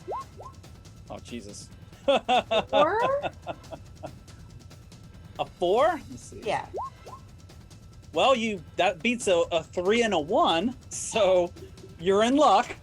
What did you want to do as far as like engaging with this thing that just dropped down from the ceiling of the elevator? I think the most natural thing for her to do would be to scream and just try to hit it with her bag. I thought you were going to say you're going to use a mace. Oh my, can I have that out? I wasn't sure if you'd let me have that out. I mean, sure, it's in your purse, right? Sure. Using it in an enclosed space is probably not a great idea. But hit him with your high-heeled shoe. That will be her next move. Let's go with the mace first. Okay. Mace it right in the eye, and it's like it kind of stumbles back. It's swiping around, and it just narrowly catches your purse and sends it flying, but it doesn't scratch you. Around this time, Sweaty Guy starts waking up from the floor, and he's like, "Oh shit!" He goes for his gun. There anymore? He looks at Earl. The fuck? Give me the gun. He sees the creature, and he's like, "Give me the gun now." Do you comply? Yeah. Okay. You slide it over to him. Yeah, but I have the bullets, remember? And everything. Oh right, you took out the bullets. He's gonna go like safe. click. Oh shit!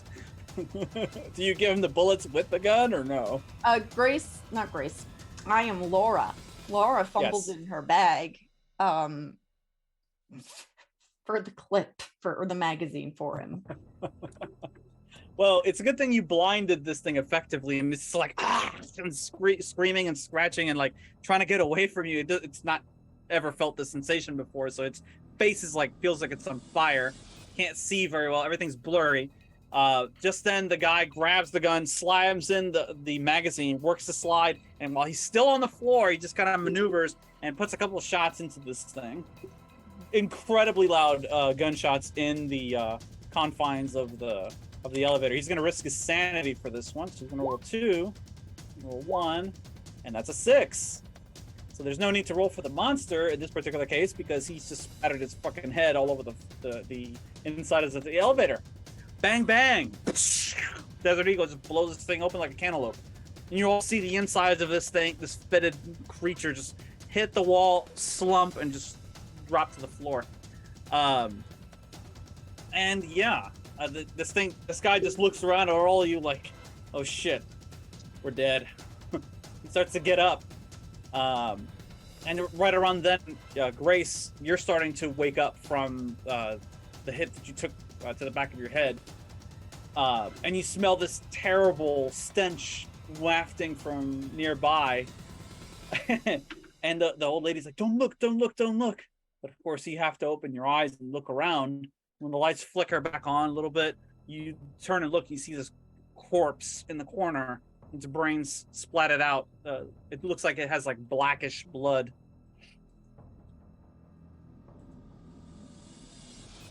You've heard the ghouls. Now you've seen them. So everybody roll insight, please. Sure. Mm-hmm. Okay, what happens when you roll your current insight rating? You're fine. If you roll at or below, you're not great, but you're keeping it together. You're not increasing your insight or. I have another one. You're cool as ice. Okay, Rudo, I'm gonna come over there and steal those damn dice. Oh, I'm gonna use this dice all night. I roll. Sorry. No, go on. I rolled a 3, so I matched my insight, so I do not go up. Yeah, just like your head's swimming. Go ahead, Laura. I rolled a 4. I was at a 2, so I believe it You're goes at up. 3. Yeah, you're at a 3 now. Uh, Okay. So you see the old lady passed out.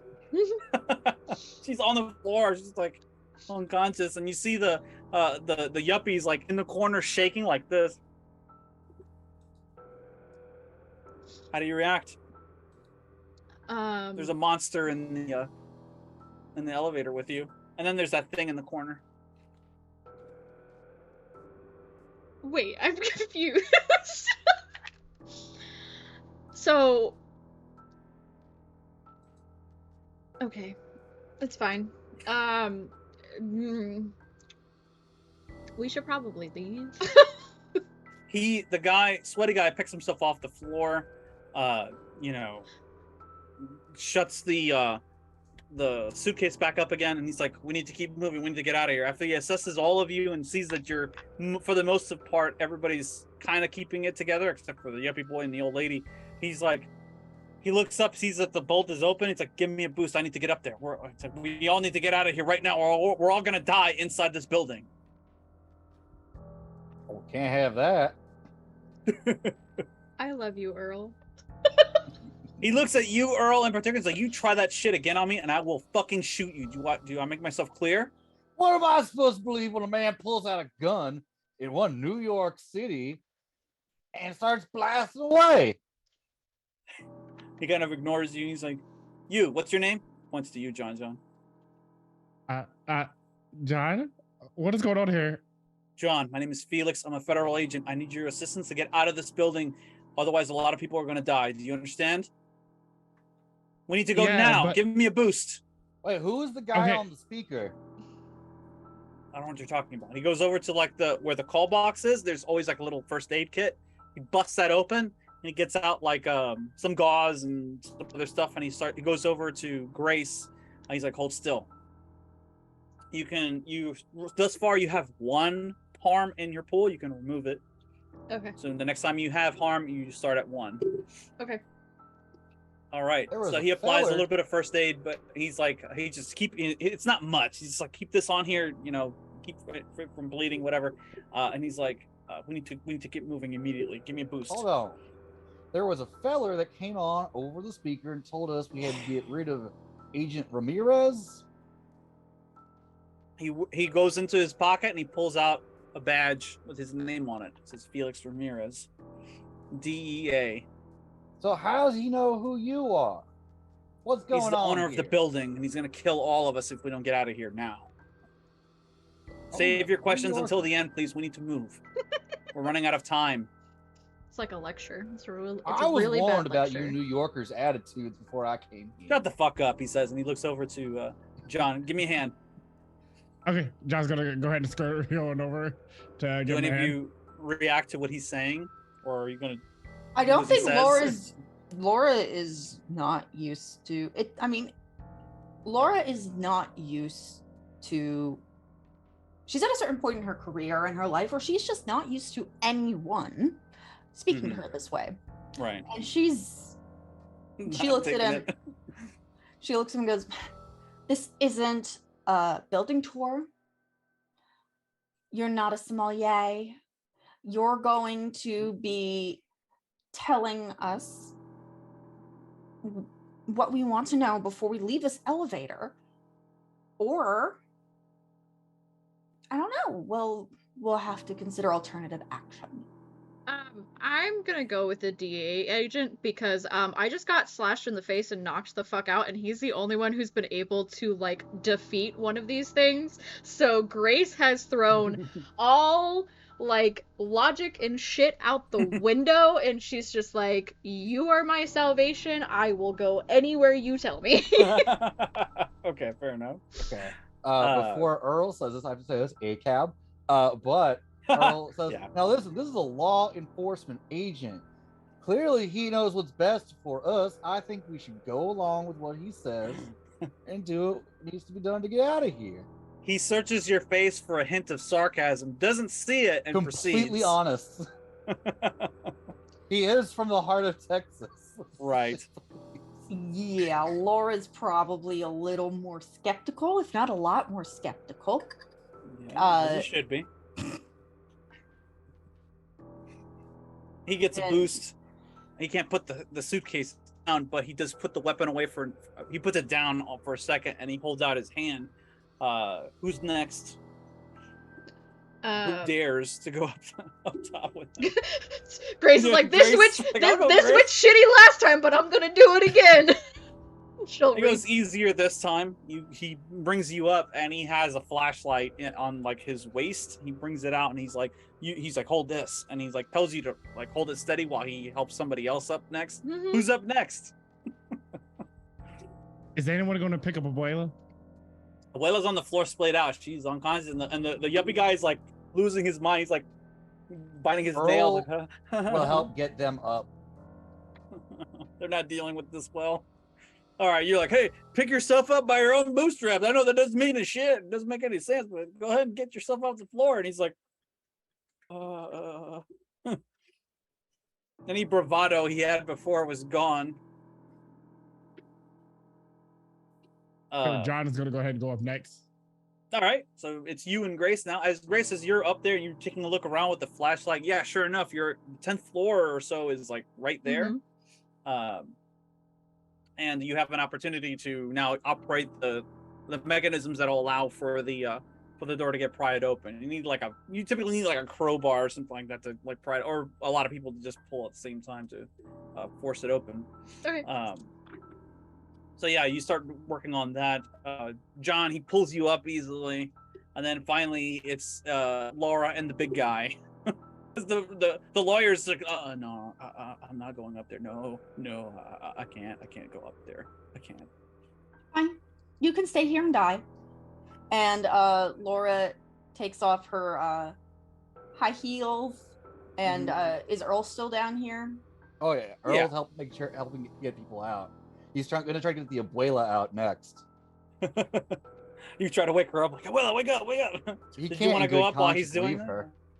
No, we Right. can't leave Abuela. Did you want to go up in the while everybody else is going up and Earl's waking up Abuela, Laura? Yes, I will do that. She takes off her heels, takes a boost, gets up there. Yeah. You all hear the sounds of that, not screaming so much. Well, you do hear the screaming of groups of people reverberating down from above, and it's getting closer. You also hear a sound that you can't quite piece it together. It's a strange sound that it sounds like paper tearing, very loudly in the distance. But or it's right there, and you turn, and it's like, no, there's nothing there. Like, why did I hear that sound? And more of that loud thudding sound, like furniture being knocked over.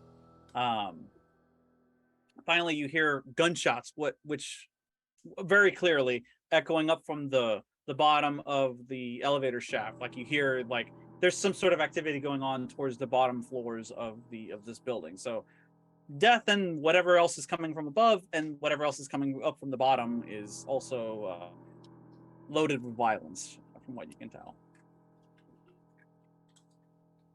Abuela finally wakes up and she's like, "Wait, what?" And she gets a second glimpse of the dead ghoul in the corner. She screams again. Oh, we're going out the top. Come on. I'm just gonna lift her up. Like not. Sorry about well this. She's the hardest one to move, and she's like, no, I don't want to go. I'm just gonna wait. Do you try to convince her to go with you otherwise? Grace would, from the top of the elevator. She's all like, Abuela, we need to go. You can't stay in here. She'll Especially roll a die in resistance. Oh, if you can beat a 5. Okay. Especially or force her to re-roll. If you roll a 5 or higher, that'll force a re-roll. Okay. So I have to roll a 5 or higher to force a re-roll? Correct. Okay. I rolled a 5. Aha. Yeah, I'll re-roll. 2. Okay. Now you gotta beat a 2. Okay. I was gonna laugh if you rolled like a 6. She holds on to that crucifix around her neck. I rolled a 5 again, so I succeed. All right, so you managed to convince her, like you of all people that just fell and got knocked unconscious. You're like, it's okay. We're gonna have to get out of this together. And it's like, oh yeah, it's okay. And like she holds on for dear life, and she's all nervous, and she's like, she doesn't want to look down, and she's a mess. The lawyer is like, wait, don't go without me. Finally, he comes to his senses, and you easily get him up and over. So all of you now are on top of the elevator, and it's like swaying a little bit, making it slightly nauseous. But it's time to make a decision as to how you want to proceed. You see, the Agent Felix says we should probably get out from this floor and start working our way down. Or he's like, I have to get to the basement level. They shut off they somehow stopped the elevators from working. So I need to get down to the basement level. I suggest you take everybody who you can out through the bottom, or however else you want to get out of here. You can try from the roof. I think there's a helo access up there. You might be able to get off the building that way. And you're like, why would you? There's something upstairs. I heard them, and like people screaming. We should go down. Tend to agree with gravity on this one. Yeah, he hears the gunshots coming from the bottom too, and he's just like, okay, yeah, maybe the cavalry is here. Let's go. So he goes and help, and with all of you working together, you manage to get the doors pried open for floor 10. He has the gun, and Grace, you have the flashlight. Mm-hmm. He'll take point with the weapon, but you're gonna have to come behind him to help kind of like illuminate the way, because when he opens the doors to the 10th floor, all the lights are out. Whoa. And you see papers and stuff like that off of desks. They're just like riddling the floors, and the fans are dead and like spinning slowly. There are people dead already here. Bodies, half chewed to death. You see, like, just, strewn throughout the. It's like a cubicle farm, like a typical cubicle farm, just people dead everywhere. Shit knocked over, you name it. How do you all react when you emerge on the 10th floor? John is holding on to Boyle awfully tight up. He's acting like he's comforting her, but in reality, she's actually comforting him and being that support that he needs not to lose it. Abuelita Mary is going in there like this.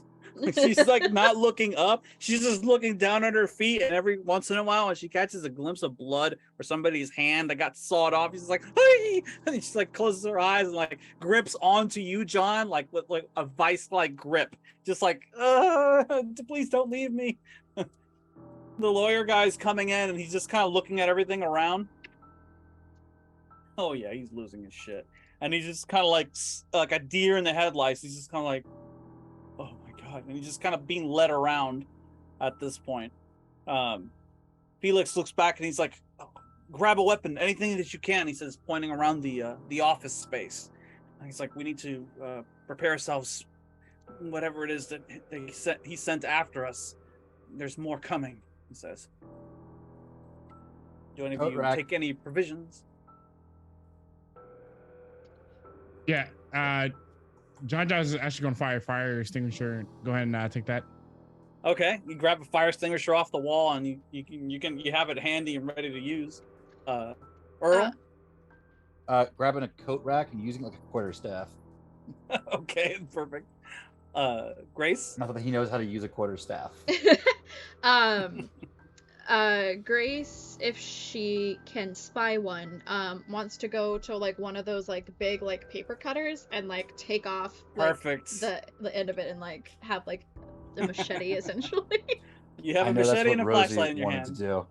Huh? Oh, fight for it now. So there's a lot. It's an office space, so you have like your wide variety of other things that you can grab onto. There's also a maintenance room, like you typically find, like with the bathrooms, the separate bathrooms. There's like a maintenance room usually nearby that has like an assortment of things that you would expect to find. Ooh, grab a monitor off the desk and club something to death with the big chunky 90s monitor. I don't think trying to carry that with her would be feasible. It's a Dell. Apple II. I'm not sure what would be in the maintenance closet. The first thing that comes to my mind is anything that she knows would be a corrosive chemical. Remember, it's the 90s. There's still a lot of things we keep under our sinks, but there were even more then. There's a lot of that, and there are mops, of course, buckets, poison for vermin, things like that. Ammonia and bleach to make mustard gas. I don't think she knows major, perhaps. I doubt that she would know to do that. Right. If there's like a wrench or tools, sure, yeah. She'll grab something that looks heavy enough that it'll act a little bit like a club. You rummage around, you manage to find, like this assortment of tools there for maintaining the doors to the elevator shaft itself, and so you managed to find something heavy like a wrench or something like that to whack somebody with if you need to. It basically just facilitates the transfer of harm or extra harm in this case because you're armed. So that works. You do that, and you see Felix is like starts heading towards the stairs and tries to like get down to start taking that down to the basement. Do any of you not follow him? Nope. The stairways, of course, go opposite directions, so you could conceivably go up the stairs as opposed to down the stairs where he's going with the suitcase. Wait, Felix. Yeah, 20 I floors up apologize. versus 10 floors down. That's simple math. 20 floors up or 10 floors down, exactly. Yeah, if you want to go down with him, then he leads the way.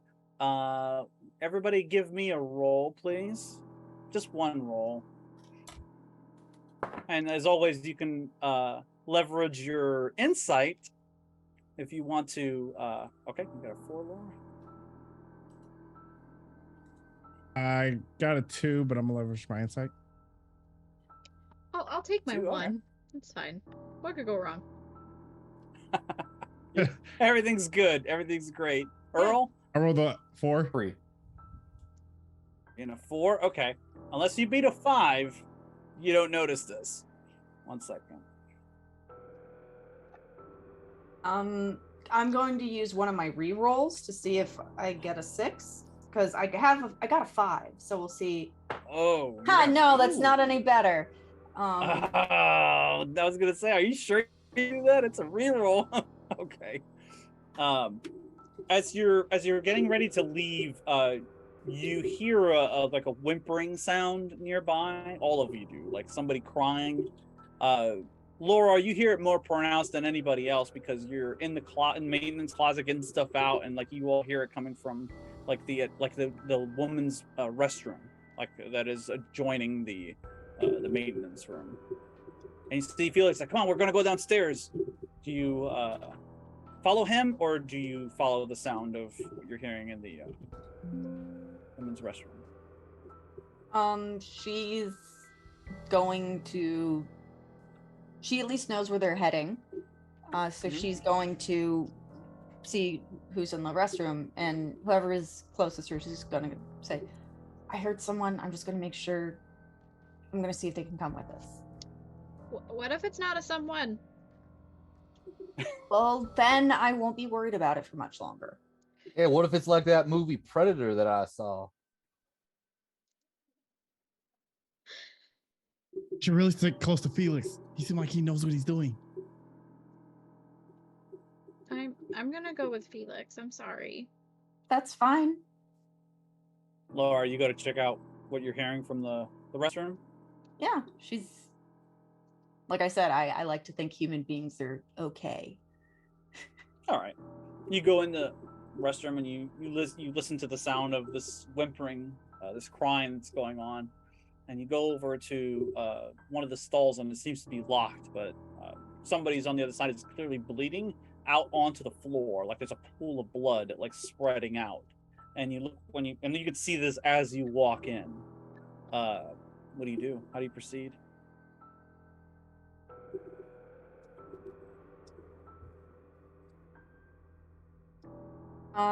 She's torn because if there's that much blood, she probably can't actually help this woman beyond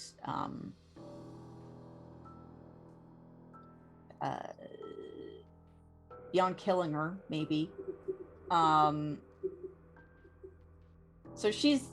there's probably a moment where she's trying to figure out, like, can I do that?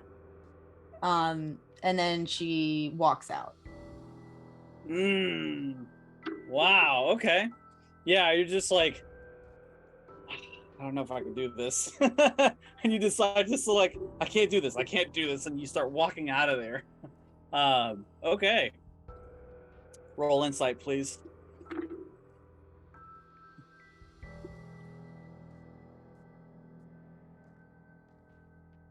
You're muted. I rolled a 1. I'm currently at 3. You're fine. As you're leaving the restroom, you get that smell again of what seems like burning cardboard, and there's like a tearing sound, like paper, like, and you don't hear any whimpering anymore. She moves more quickly. Okay. You start moving with the rest of them. You bring up the rear as their abuelita is completely blind on purpose, and the lawyer guy is just getting like, pulled along like a lost puppy dog. Like, I know that guy. He's pointing to like the guy who's like hanging from the from the fan up ahead, like by his entrails. And then you start descending down into floor 9. You get to the area where the doors are. The doors open up, and Felix just kind of stop at the corner. He tells you to shut off the light, Grace, before you continue any further. This is a large stairwell that goes straight down. Like, it's basically just a long circular concrete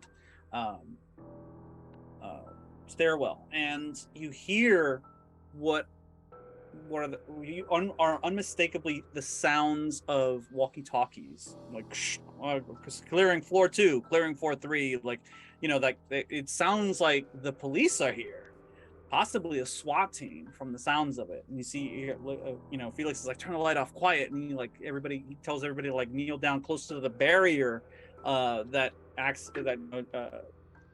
is connected to the railway.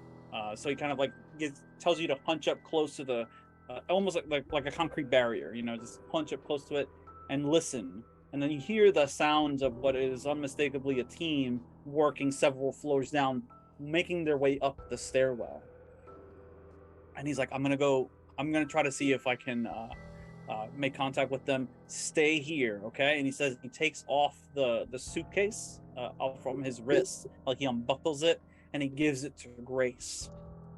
No. He's like, hold on to that, okay? Okay. And he puts away the gun, or he gives you the gun, Earl. Handle, you know, first. He's like, but before when you reach for it, he's like, don't fucking pull that shit like you did before. Do you make myself clear? I have the gun now. Yeah, okay. He's like, all right, I'll be right back. He says, stay cool. And he's like, you can tell he's like really nervous and like his hands are shaking and shit, but he tries to like put on an air of calm, and he starts making his way. He has his badge in his hand, and he comes down with hands akimbo, and he's like, I'm a federal agent, I'm coming down, and I'm unarmed. He makes it to like the next landing down to like floor 8, and all the chatter on the comm goes quiet for a second, and you hear like these SWAT team guys. You can chance a look, a peek down, and you can see the guys in full body armor from head to toe with the riot shields and the masks and stuff. They're coming up the stairwell, and he's like, I'm Agent Felix Ramirez. I'm with the DEA. Before he gets to the next sentence out, they light him up like a fucking Christmas tree. All of them shoot him, and he goes just like a rag doll. He just falls down. He's riddled with bullets. What do you do? How many stairwells are in this tower? Is this the one and only egress besides elevators? In New York, I'm gonna take my cue from the Chandler building in Ghostbusters, which is long fucking stairwell all the way up and down. So sure, we'll do that.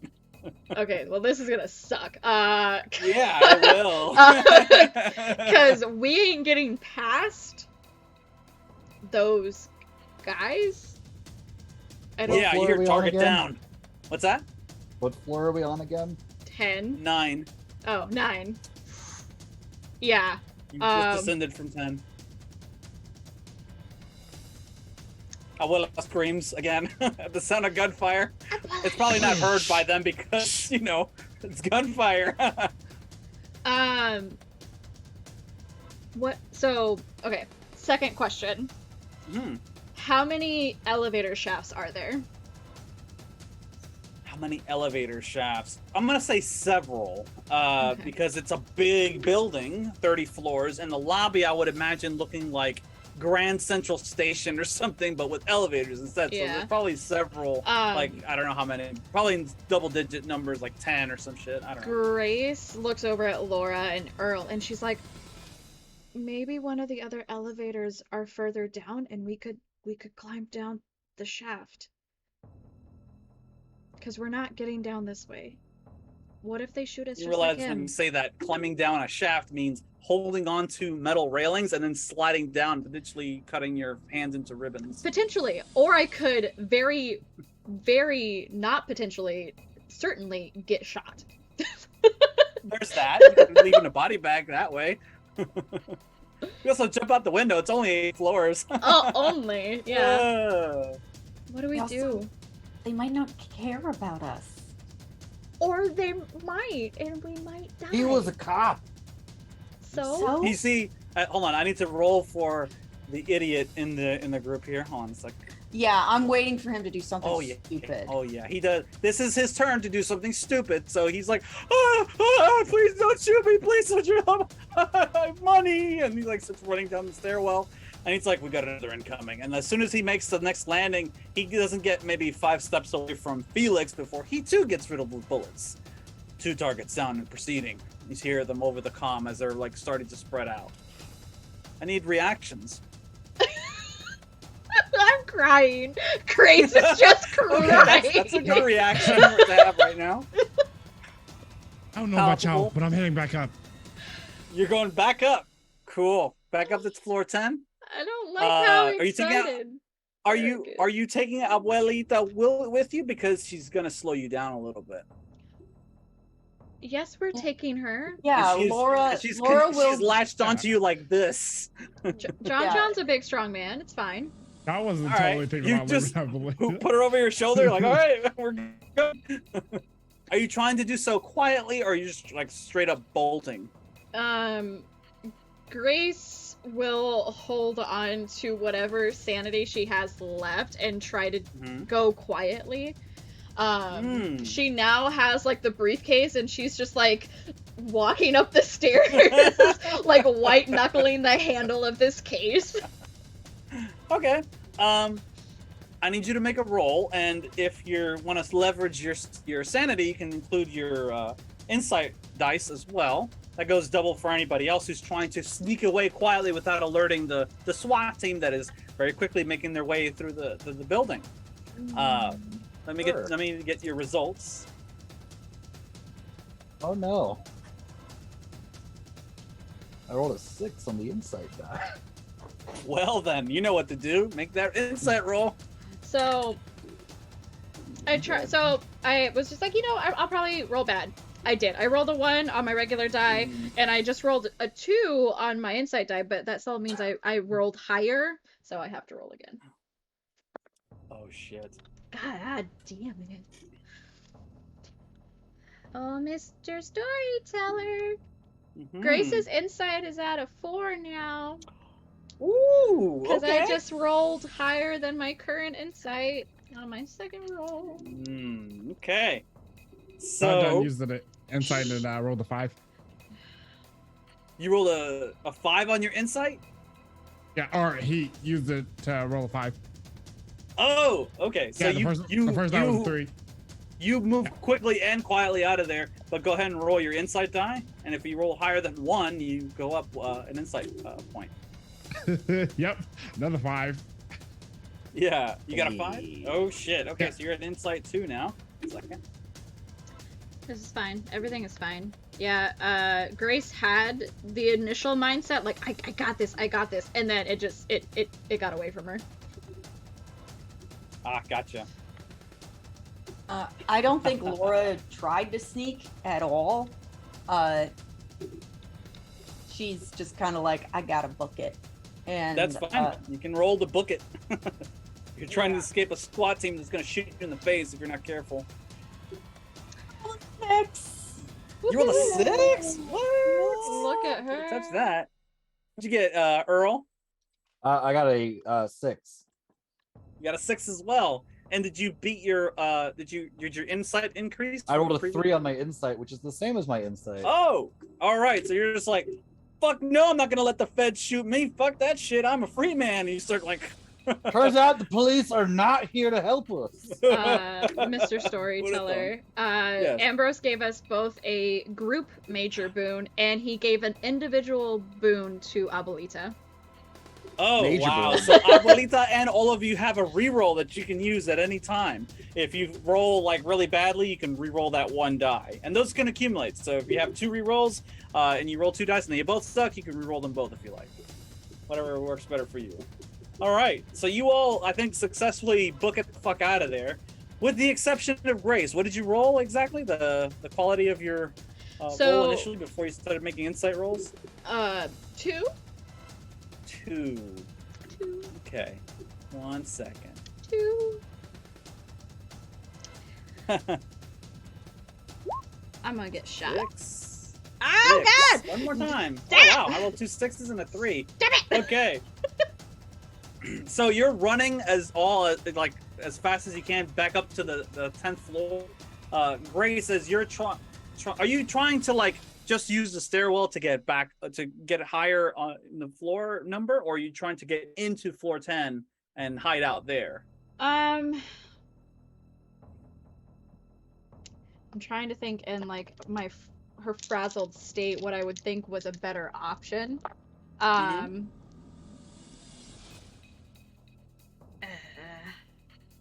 I don't think hiding is an option, especially since they're like clearing the floors, and I know hide and seek with a SWAT team is not gonna end well with me.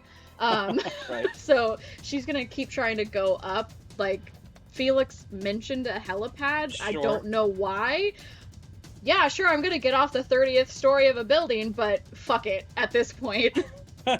I'll give you this one for free. The suitcase feels a lot lighter than you were initially noticed or was expecting, but you just hold on to it and you keep running up. However, you're not as fast as everybody else who's running. Something about this situation, kind of like it's almost like you're in a dream, and you know how you're in a dream, like you're starting to run away from something, and you just like no matter what you do, you're just like the slowest thing in the world, and everything else is catching up to you at moderate speed. That's what it feels like right now. Everybody else is zooming ahead 2 steps at a time, and you straight up trip and fall as you're climbing the stairs and trying to keep up with them, and you lose sight of the flashlight. It rolls down and away from you, and as you're going down, you hear, "We've got movement on the stairwell, going up now." And then you hear a troop of these guys starting to go up, getting closer to where you're at. You have 2 more rolls to potentially escape the SWAT team. Otherwise, it's game over. Okay. Give me another roll, and you can leverage your insight again if you like. No. I'm at a 4. Okay. Okay. Hold on. I have a suggestion for something that's in her job description. As a Sure. personal assistant, she's good at not being noticed, right? This is acceptable. Go ahead and roll 2 dice. Okay, thank you. This is actually an interesting idea here. Hold on, go ahead and roll that. I'm gonna re-roll using one of my boons. Okay. Also, Ambrose just threw another group boon at us. Keep track of those group boons. You've got like 2 of them thus far. Okay. You know? On my re-roll, I rolled a 6. Fucking A. Okay, so here's what happens. Everybody else is like focused on getting the fuck out of there. You don't know, like you're scared to death of getting shot by these guys, so you move ahead and you lose sight of Grace. You're in the dark also, by the way, because she's the one with the flashlight and there are no fucking lights in this building currently. So you're going up in the dark, tripping over yourselves, and somewhere along the line you lose Grace. Here's the fun part though, Grace. You keep tripping over yourself and you land hard. Just as you hear the sounds of these guys and their walkie-talkies come around the corner, when they look down, they just see a dead body, so they keep going. Yes. Okay, I'll take it. And just then you're able to, and you rolled a 6, you said? Mm-hmm. Yep, I rolled a 6. Got a group. You overhear one of them talking as they're coming up. Group commander, we have some civilians heading up on floor 10 and moving higher up. We've cleared the lower floors of the ghouls and we're working on our way up. There's something going on the top and it's working its way down. We don't know what it is. We suspect it has something to do with and he says some words like you don't understand and you're just like, what the fuck is he saying? He says something like he says something about like amigo or migo, you're not sure, or something about a shagath, or you don't know what that means, but a what? Whatever it is, I mean, it's like there's something or another up there, like whatever. But they got what they came for. They have an agent. They have the rogue asset terminated, and they're now looking for the bomb. What? That means I'm carrying a bomb. That totally means I'm carrying a bomb right now. So they not don't holding the think bomb. twice when they look over you. They're just like, oh, she's another dead person to these ghouls or whatever. So they just keep moving along. And you just ever so slightly, once they're clear, you start looking around, like looking for, like thinking about what it is that you're going to do now, because now you're literally behind enemy lines. Yeah, because to get to them or to notify them to maybe let's not go up there, I have to get past the SWAT team. You are a personal assistant. You may have an idea of how to do that. Roll 1 die and let me know if you get a 4 or higher. Okay.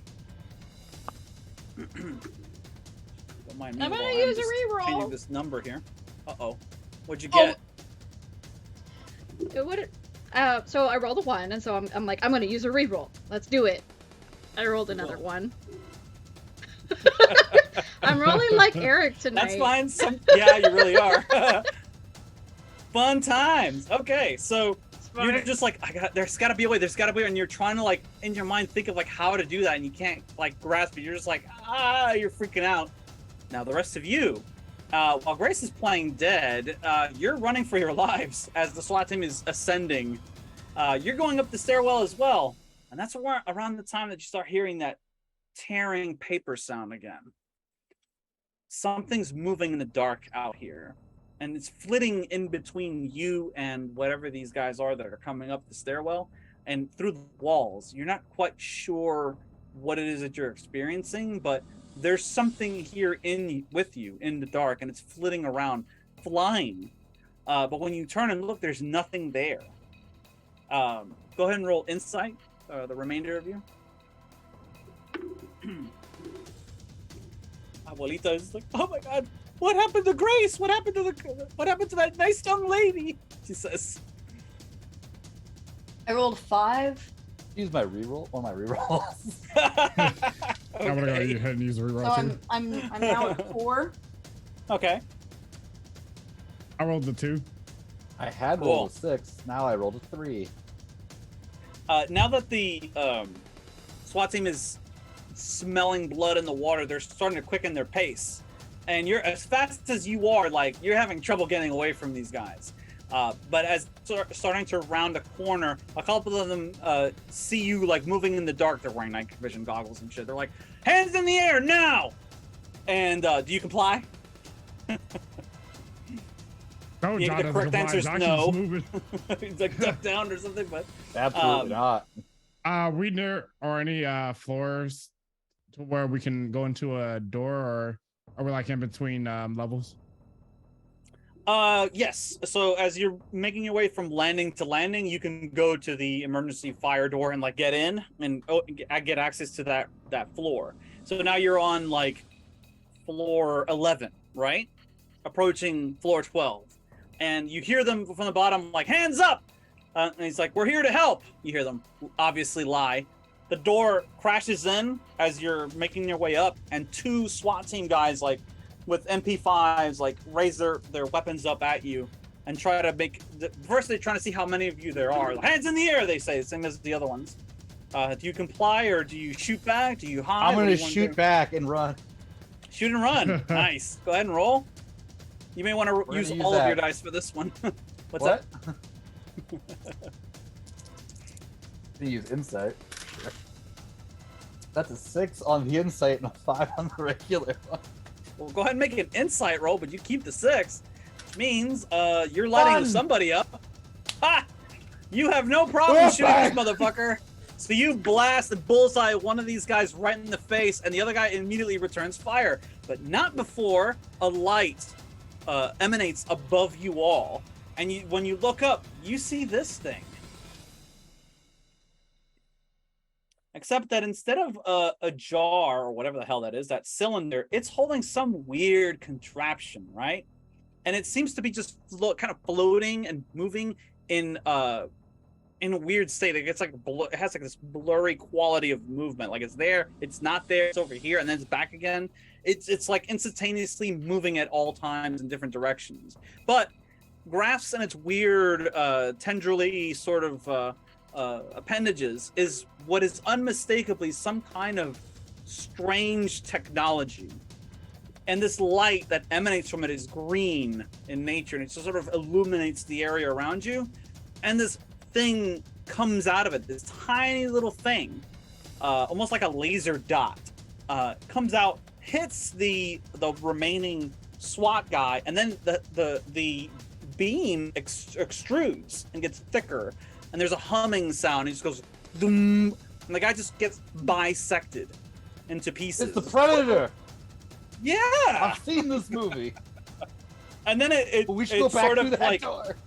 and then its weird appendages and its weird face with no eyes, sort of like snakes its way through space and time, and then glimpses you instead. That's what you have to make the insight roll for, because now you are in its crosshairs, as it were. Reactions, please. Also, Abuelita got another boon for reroll. Oh fuck, Abuelita's full of potions. She's gonna be the only survivor at the end. And of there's this. another Okay. group boon as well. Ambrose Fuck, is I think just that's throwing. 3 now. Yes. Wow. Ambrose is just throwing. So I think I speak for most of us when I propose back through the fire door where those guys used to be. Yeah. Good idea. Possibly grab Sure. some of their guns on the way through. How are you reacting? If you made or didn't make your insight check? Earl is fine, of course, so he's like, woo! John, one of these SWAT team guys lost his head, and the other one got cut in half by an alien laser. And you might be next. You see some of their weapons are scattered around the floor if you wanted to pick them up and run. Yeah, John is frantic and he's never been in this type of situation before, but he's definitely going to pick up one of their weapons and drop the fire extinguisher that he has. Pick up one of the weapons and the prop running. I think I would be Run more through the fire door? concerned. Sorry. Sorry, go ahead. I was just gonna say, I think I would be more concerned if John had been in a situation like this before. This thing sees you all and goes, and tries to get a wide angle beam to cut you all in half. I need rolls from everybody, please. With the exception of Grace, of course. Yes. Laura is not following them through the door, which she's going to do. She's sort of mentally weighing the options regarding the asset she has in her bag. Mm-hmm. And she heads back down the stairs towards the SWAT team holding her bag out in front of her. Okay. As your keeper, I should probably warn you that the moment you do something like that and they see you, they're not going to ask you to politely put the bag down. Okay. You notice this, John? Abuelita too is like, oh, where are you going? Oh my god, she's freaking out. And you're just like, okay. I can kind of see her like calmly making her way down the stairwell, like alien blasts coming from above her and shit. And so it doesn't worry about you. It's worried about this flock of humans going this way. So Earl and John, and I'm gonna have to roll for Abuelita here. You need to give me rolls because this thing's gonna shoot you with an alien laser otherwise. John rolled a 4. 4? 6. Okay, that's a good start. Earl? 6. 6? Woohoo! You're on fire, my friend. Okay. I can't let's die to see. another Migo. Yeah, right? Let's see. Oh shit, he rolled a 2 and a 1. Wow, even Abuelita outdid the Migo this one time. So as you're running out of and getting through the fire door, this thing goes and just like cuts through the air, and you have enough instinct to duck down as this beam cuts through the walls and just bisects everything in its path. And you're just like, and just leaving like little tiny flames everywhere. And you're just like, holy shit, we need to move now. Laura, you calmly make your way down the stairwell, and the SWAT team commander's like, yeah, we got more of them on the way. Wait, they're making an advance down. Shoot the fucking Migo! Shoot him! It's on sight. And just then, him and a group of his fire team turns the corner, guns first. They see you with the bag held out. And they're like, wait. One of them's like, wait, maybe she's got something in the bag. And the other guys don't listen. You just go, and and just open fire on you, and they Yeah. riddle you with bullets. You Yeah. fall back down like, ugh. Do And you they just shoot the bleed thing? Probably. Maybe. It's probably not a good thing if they do, though. What are the odds? Let's see. I kinda Roll wanna me, shoot the thing. roll me 3 dice. Rosie. Let me know if any of them beat a 4 or higher. 6. Oh, okay. No, it does not hit the bomb, as it were. So Can I use? I have 4 re-rolls. I would like them to hit the bomb. Okay. I'll grant that. So yeah, you hold out the bag. They riddle you full of bullets, and they of course hit the metallic structure that encases the bomb. It doesn't make the bomb go boom though. Oh. What happens is like you get shot, the thing falls out of the bag and lands at their feet, and it just kind of gets banged up, and they're like, "What the fuck is this? Holy shit! It's Ramirez's bomb. Get this shit! Oh fuck! We gotta get this thing out of here right now. Get the bomb squad in here quick! How many minutes are they out? We need them here right now. We don't know how much time has elapsed." Excuse me while I just change numbers randomly on the bottom of the screen here. Don't pay attention to that. What? No, don't do it. No. It's all good. Mm-mm. Oh. Cool. So you're goodbye, Laura. We hardly knew. If you would like to play some other rando character, there's plenty to choose from. Some of them are whimpering in the stalls in the restroom and hiding from the MyGo. You can be the yuppie. The yuppie's dead. Yeah, the yuppie's very dead. Super dead. Um, You play Abuelita otherwise, unless you want to make up another one. That's the one thing about this game, you can make characters whole cloth like instantly. So if all you need is a name and an occupation, basically. sure. I will be Francine, the logistics officer. Francine, okay. Crossing off Flora. Francine. What And happened she's to Francine up to this point? Like, where's she at? She's probably cowering under a desk. Okay. As you make your way up, as the rest of you make your way up to the next floor, you see more of these things appearing, and like they're flitting through the walls and like making their way, like gathering in like a sort of a hive and making their way down the stairwell towards the SWAT team for a confrontation. Meaning you have no other choice but like you went into that floor before, like floor 11 or whatever, and you're like, we're staying here. As soon as you peek out through the fire door and into the stairwell, you see these things like flocking through. You're like, you keep going. Right around then, you hear somebody crying underneath their desk. When you happen to look over, you see the shadowed huddled form of Francine like rocking back and forth. You see a beleaguered and battered group of people, some of them injured, leading the way out of here. It seems like going up the stairs. We have guns and we smell like ozone. Yes, you do. At this point, I assume Francine has seen some shit. Your These coworkers guys, got dissected. yeah, these guys don't have tentacles, so she's that's enough for her. Okay. Howdy, ma'am. She scrambles out from under her desk and follows. Okay. You all start moving up together, moving on to floor 12. Grace, now that the SWAT team has moved on, you hear a groaning sound from beneath you, from below. Like Is it Ramirez? It sure is. She'll scurry down the stairwell to Ramirez, briefcase in hand. Okay. You see, he's like, did you get the bomb away?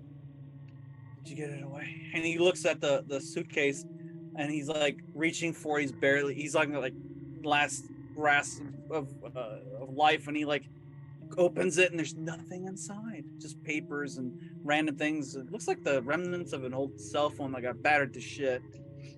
Nothing, no bomb, as he put it. He looks up at you, and he's like, oh. I didn't make the bomb. I can't stop it.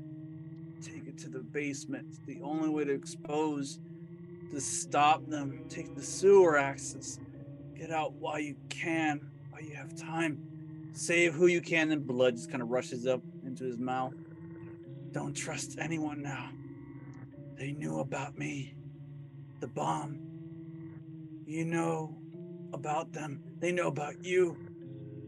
Don't believe their lies. They're all in on it. They know. How do you respond? I don't know where the bomb is. What else can I do? Get out of here. Take the sewer access and leave. Get as far away from this building. I brought the bomb to expose them, to kill them all. Get as many people out of the building as you can. Those things will try to eat you. Okay. Okay. I don't know where anybody else is, and anybody who's below this point is probably dead from the SWAT team, so this is fine. She looks back up the stairwell, and I'm assuming can't see any of her compatriots or anything. Long gone. You heard like weird sounds and stuff and lots more gunfire, and you're like, oh shit, they might already be dead. So going. You can ask him one more question and then he expires. Okay. I mean, I am unsure of what other questions she could ask. Like, she doesn't have the bomb, so she can't fulfill his mission, and the way to get out is the sewer access. So I'm not sure what else she could ask or want to know. Sure. He has a backup piece. Like, the Desert Eagle was his main sidearm. He does have an extra, so like he reaches down like behind his back. He gives you like it's like that fancy James Bond gun, the PP7 or whatever. He gives you that. It's fully loaded. It's just like, get out while you can. It just dies. I'm sorry. And she'll get up and leave the briefcase, because at this point there's nothing to protect in it. And because she doesn't know where everybody else is, and she's going to move downwards towards the basement and the sewer. Okay. You start moving. You start getting a move on. Are you trying to do so quietly, or are you just moving as fast as humanly possible? Because now you know that there's a bomb and it's ticking and it's going to blow up the building with everybody in it. She is moving with speed. I mean, her mind, there are probably other people down here. This probably isn't the only SWAT team, but holy crap, sorry. We just got raided. Welcome. Welcome hey, to Madness. welcome. She probably understands that there's other people down here probably that will shoot her on sight, but for the most part the threat has passed her, and supposedly there's no more creatures down this way because they cleared out the floors. At least that's what she heard. Right. So she's going to just kind of move as quickly as possible while not being reckless. Like, reckless as in, like, trip and fall. Because she's already done that, like, twice. Yeah. And move down towards the basement levels. Cool. I need you to give me a roll. Yes, sir. 4, 5, or 6s are good, generally. Mm-hmm. Generally speaking, yeah. Yep.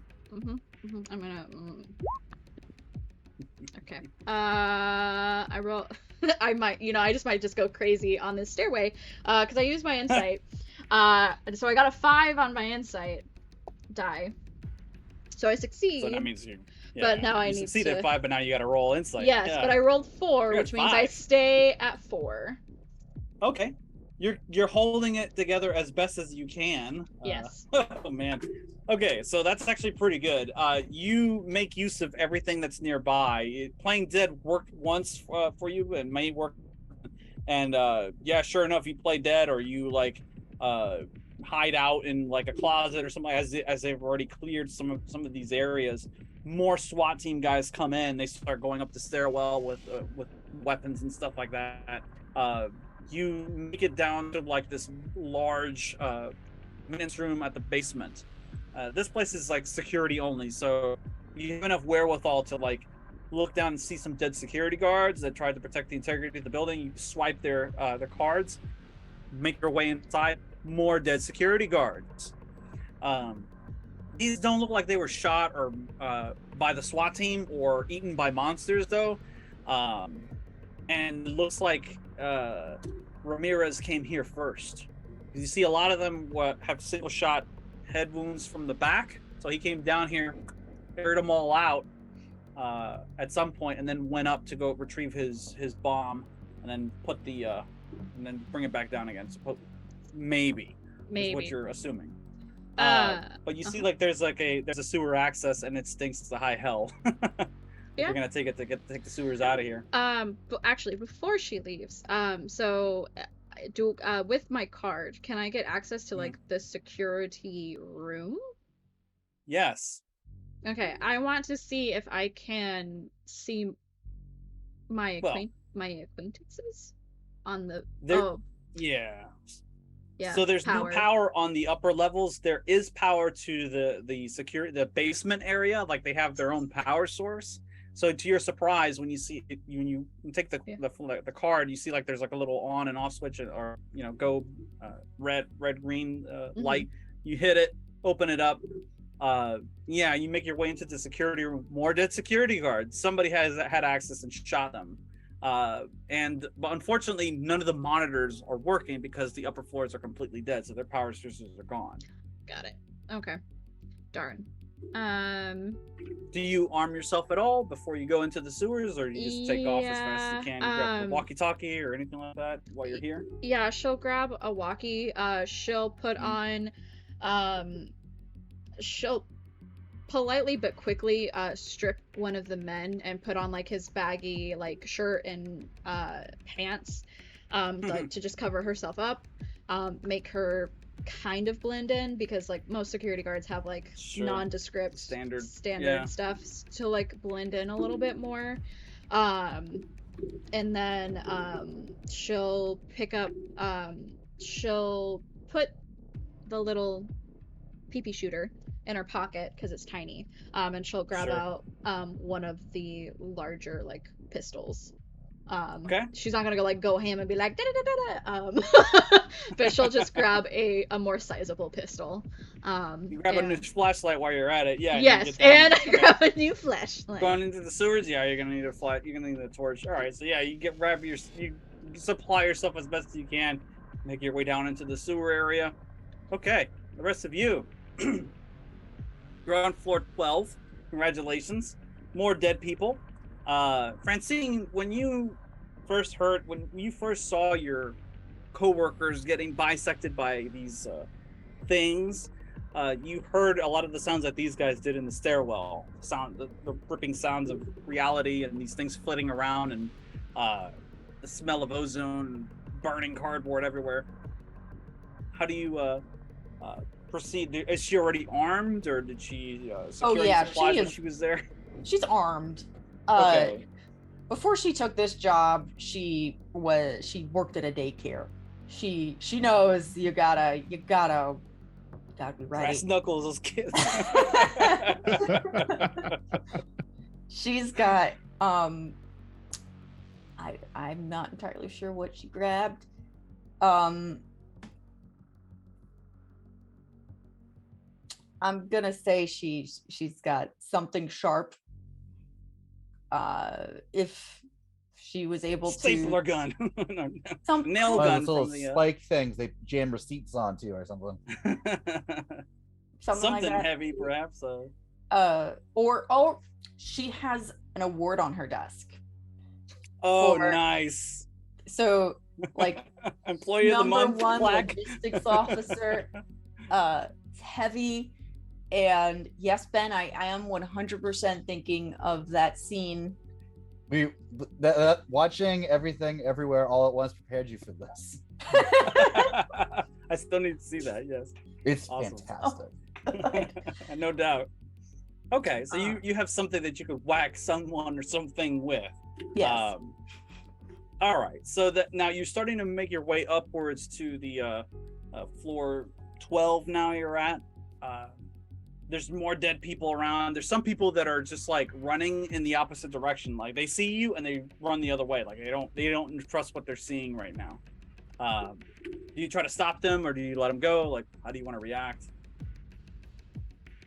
We're going to the roof, right? Is that the idea? Is that the plan? Going to the chopper on the helipad?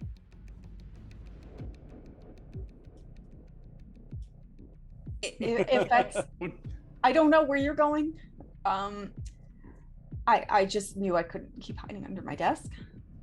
You all see the award. It has her name on it, Francine. Now listen, Frankie. SWAT. They look like SWAT cops down there, but they're killing everybody they see.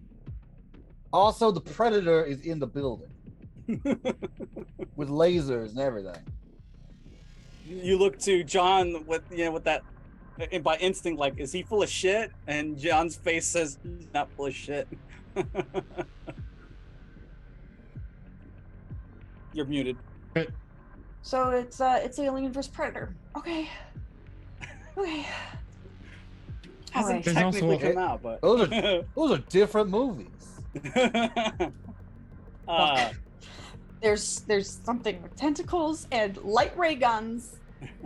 It's Francine, they seem to be taking the stairs to the area of the building that is, to be restricted. You think you heard your coworkers talking about how it's a room that's rented out by the CIA or some other, super deep, dark, secret government agency that very infrequently sends their people down here. whoa, hold on. You guys said that there was someone pretending to be federal agents? Yeah, they're shooting everybody. This floor is rented out by like the FBI or CIA or one of those alphabet letter suit agencies. It's the unmarked floor directly above floor number 12. Thank you for clarifying. What do you suggest we do? There has to be some way out of here. We can't go back down.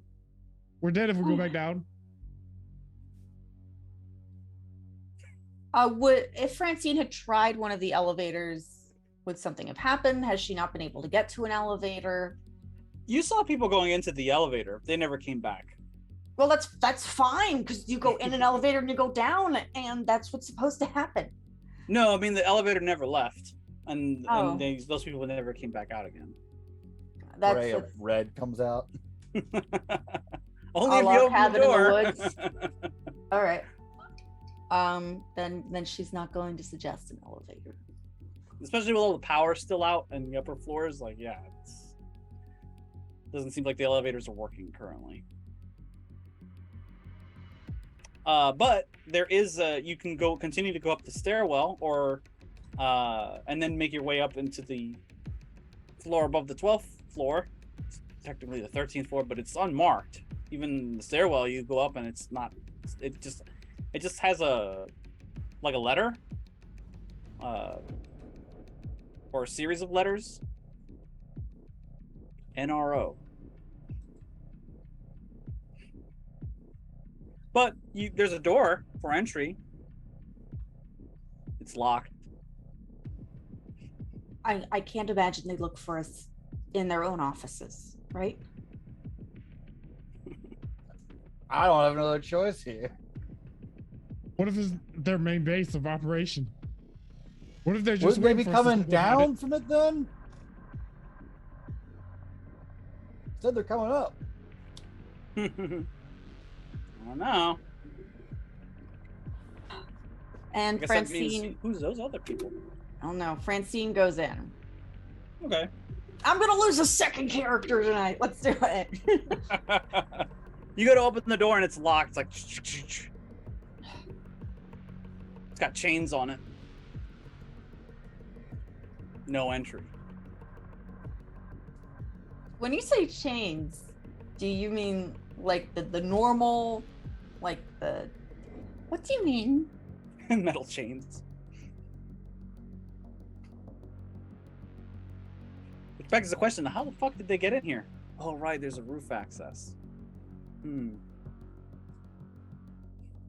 Okay, we're not getting in that way. All I'm right. gonna take that gun. I'm gonna take one of the guns we took off the dead SWAT guy and just like shoot the chains. SWAT team reports like, "Hey, we hear gunfire." You're like, "Brah!" You blast open the door, the chains off the door. You They're pull probably on getting it, killed you by pull the on chains, predator. and probably get killed by the predator. Right? That made a lot of noise.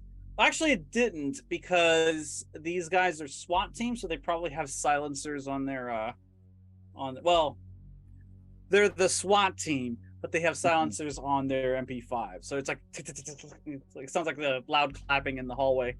But yeah, you riddle the door with bullets. You have entry now. Who would like to go first? I'll go first. Francine? It's my stupid idea. It's your stupid idea. Okay. I don't mind being the red shirt. I can't all let red that. shirts. Go ahead and roll a die for me. Roll A 4. a 4. Okay, you kind of like proceed cautiously, or do you just kind of like kick down the door and go, "Ah!" Yes. Yes. You kind of peek in, you don't see anybody, kick the door down, "Ha ha!" You burst through and you look around. Nobody here.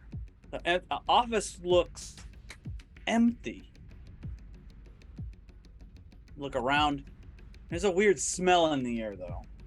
Is it like Acrid, whatever ozone? it is. Almost like garbage that was just recently taken out. You know what I mean? Like that wafting garbage smell. Like New York. In the summertime. No, Or so like after it you rains. or after it rained in the summertime. Or you go inside and you look around, you don't see anybody there. It looks like a small little office, very quaint. You know, it looks like a reception area. There's chairs, there's like a desk and a monitor. Lights are off, of course. Well, actually, no. In this floor has power. You see, there are lights on. There's a monitor, a computer that's on.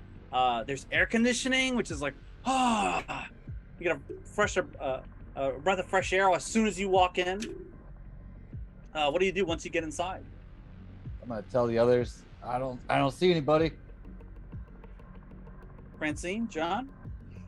John is gonna Abuelita is like, hesitate. please, we should call 911. Okay, so I don't think there's no call 911 here, but we just need to get somewhere safe. The phone rings at the reception desk. Keeps ringing. Does anyone pick it up? It startles Abuelita. Howdy. She's like, "Hi!" You pick up the phone? Howdy. Hello. Comes the voice on the other end. Grace.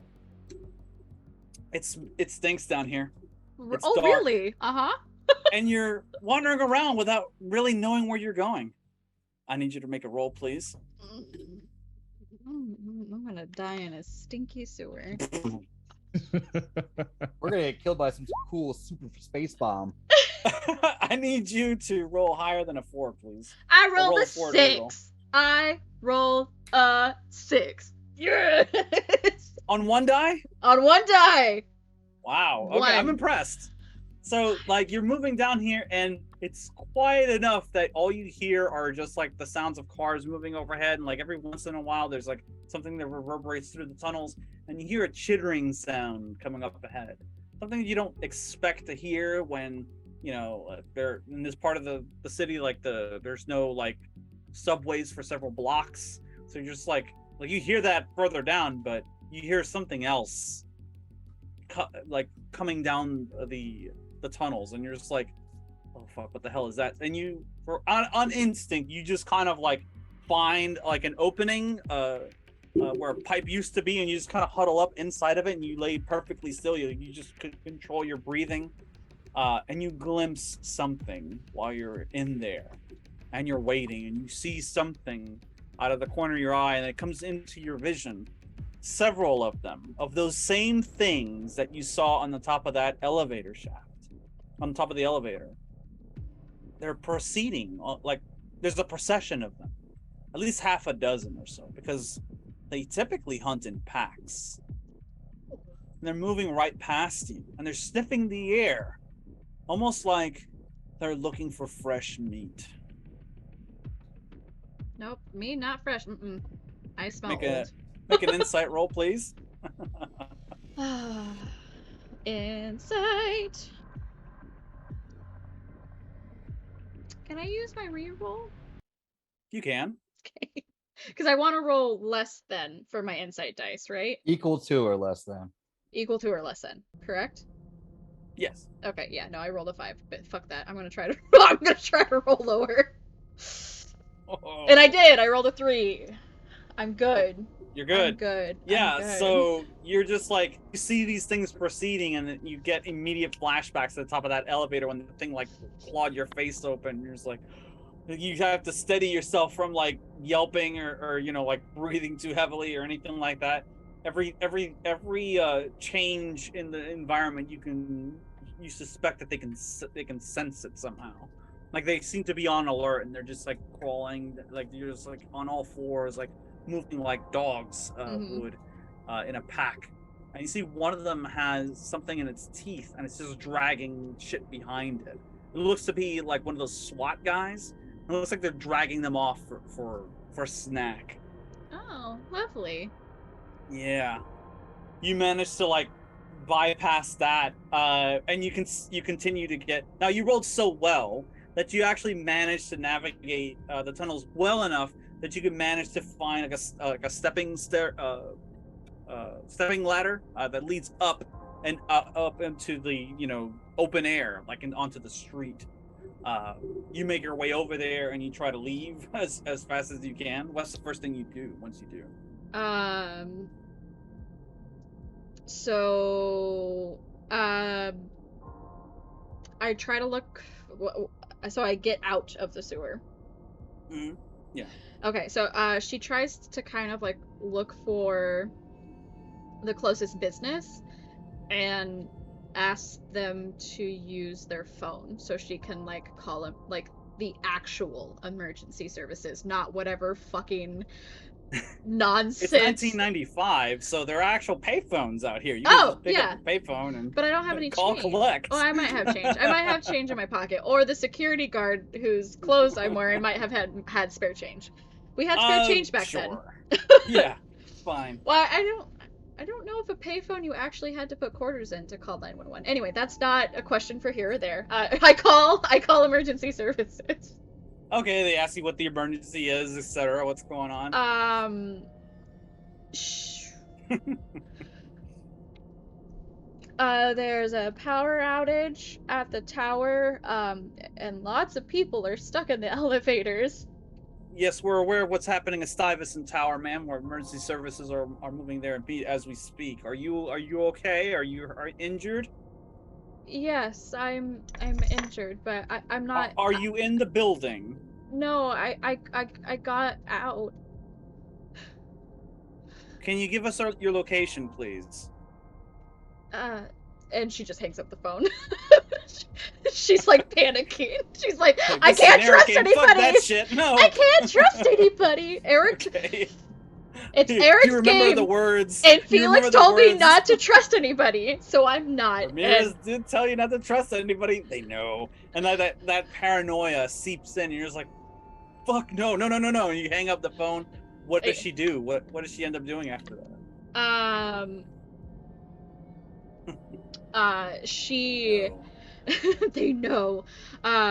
She she still has Abuelita's shawl, so she kind of just like puts it over her head, and kind of tries to slip into a diner so she can like wash her face, and kind of get cleaned up. She thinks her John Laura is dead, but she doesn't know that. She thinks she's dead. It is confirmed. She thinks everyone's like either got killed by SWAT, or what have you. Yeah, I imagine her after all this. She calls her mom, like, "Mom, you're not gonna believe this." Mom, I'm coming home to Kansas. Fuck New York. Speaking of phone calls, Earl, you've got somebody calling into the 13th floor on the Stuyvesant Tower. Howdy. Oh, well, is he dead yet? They shot him. He's been shot a lot. Oh, good, good. What about the bomb? Who's got the bomb, What? huh? What bomb? Oh, you didn't know about the bomb? It was in the suitcase. This Please is the tell first me I've you got heard the of a bomb. Oh, yeah, time's running out, like I said earlier. You Well, also there might said, be though, a. if we There got rid might of him, we be. could go. Oh, Did you kill him as I asked you to? You said get rid of him. Yes, and did you? We let him go first. Does that count? I suppose. Well, there's a shiny little helo on top of the helipad, on the very top of the building, on the roof access. You might be able to still make your way out of there. Tell me, can you fly? No. Oh, that's too bad. Well, thank you for getting rid of Ramirez. He was an annoyance, but if you can find the bomb, give me a call back. Have a nice day. Bomb? Click. Yo, there was a bomb? Hi! You see, Abuelita is like, what? There's a bomb now? Oh my god! In the briefcase. Apparently, it was a bomb. Who are you just speaking to? The guy from the elevator. What is he doing calling me? How do you know where we're at? I don't know. I assume he's a ghost. There's Well, ghosts the now. bomb. Murder's real. Ghosts have got to be real, right? But he says there's a helicopter up there. You're a smart guy. Are you related to any helicopter pilots? I mean, my father used to take me on helicopter rides all the time, so maybe Let's go. Okay. Final roll for the evening, probably. There is an actual working elevator on this floor in the lobby of the building, and you're just like, I don't ever remember there being an elevator on this floor. Like, if you've been in and out of the building or working in the building for a long time, as maybe Francine perhaps has, you don't remember ever hearing of another elevator, especially like this. It looks like a freight elevator, big, but it's open and it's functional.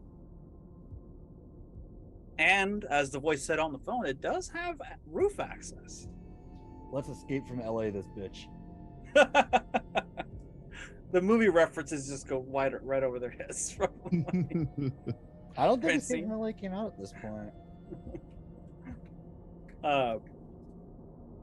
You and Abuelita 96 has not come out.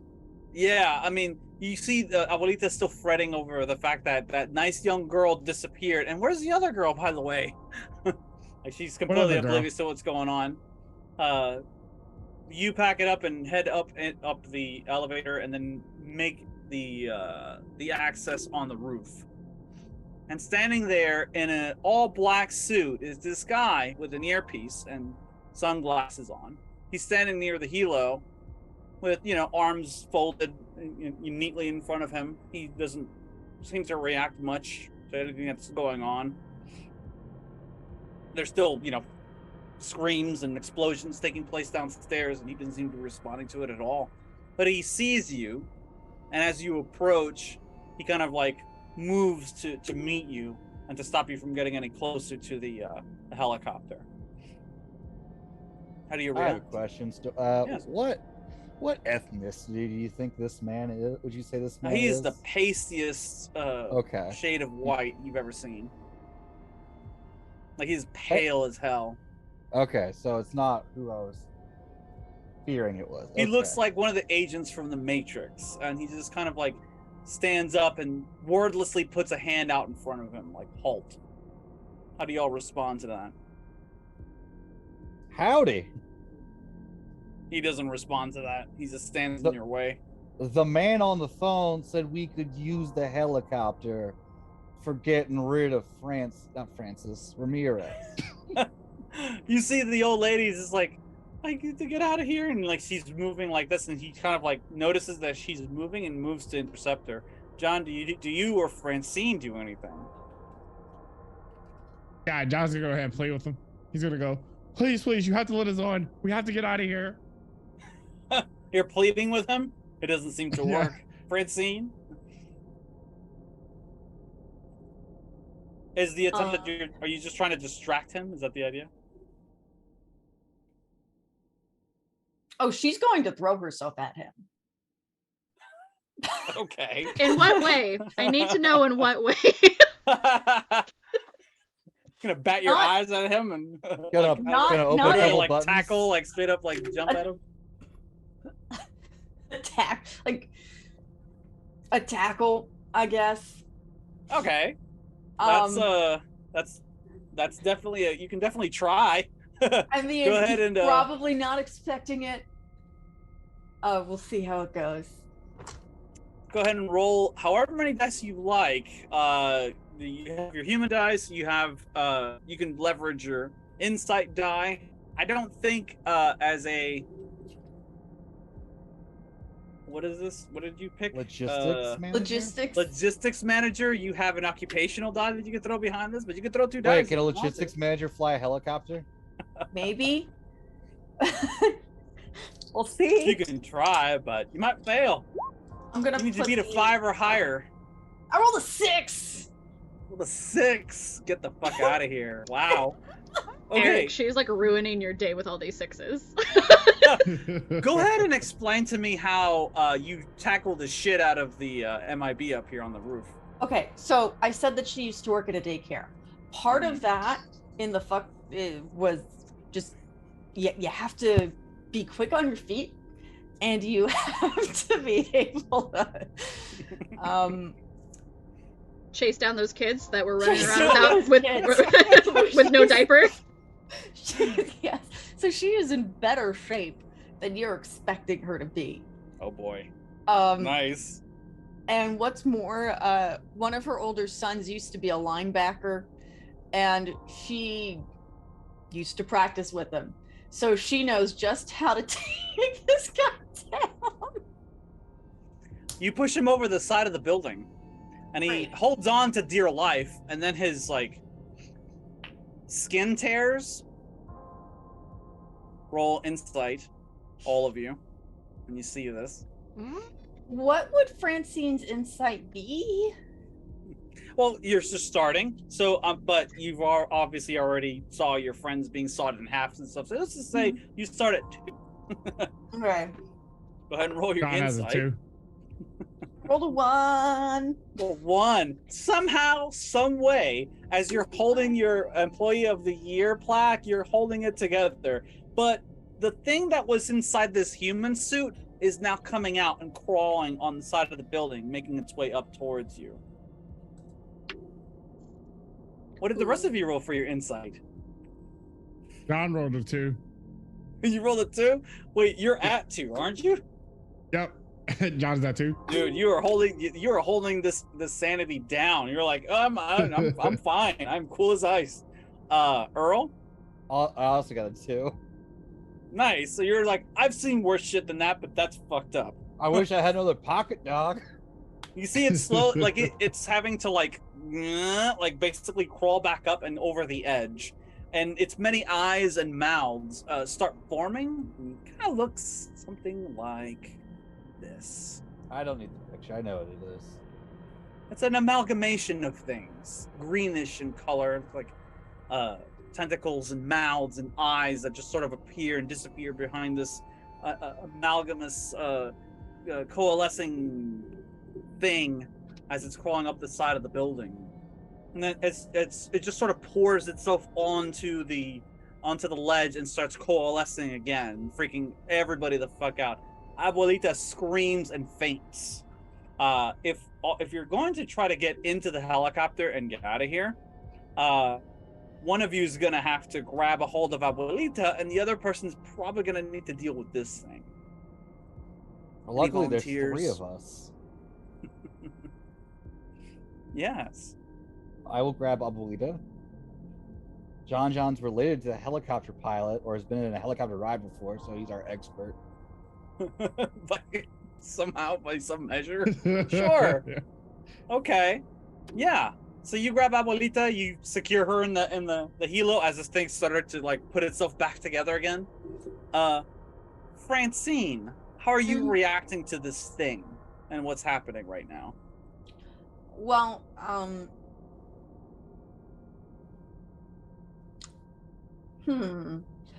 that's one weird zit. And she turns around and runs to the oh boy. the helo pad. Okay. So you running the fuck out of there as fast as you can.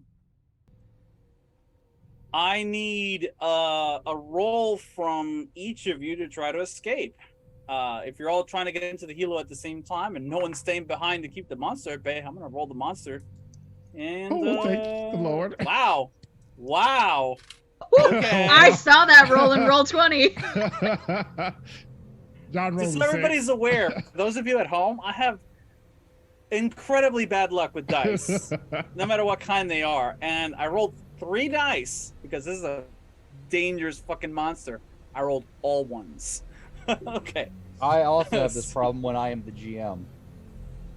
But as a player, I just rolled 2 6s. Fucking A. Eric John has this also has a problem 6. all the time. What'd you get, Rudo? 6. 6. Fucking wow. Francine. 2. Yeah! Wow. Well, that math is still math. So you run the helo, you get in, and as this thing's forming, you start whipping over the controls like, oh, I don't know what the fuck I'm doing. John, you're trying your best to try to like, get this thing going. You manage to get it going. The helos like start spinning. The rotor starts spinning. You start lifting off, and then this thing's tendril comes on and grabs onto the ledge of the foot of the helo as it's starting to take off. And just because it's like this weird analogous substance, it just kind of like forms and gets large in certain places and just kind of fills the volume of area there, spreads out and starts trying to get onto the helo. I'm gonna try to like.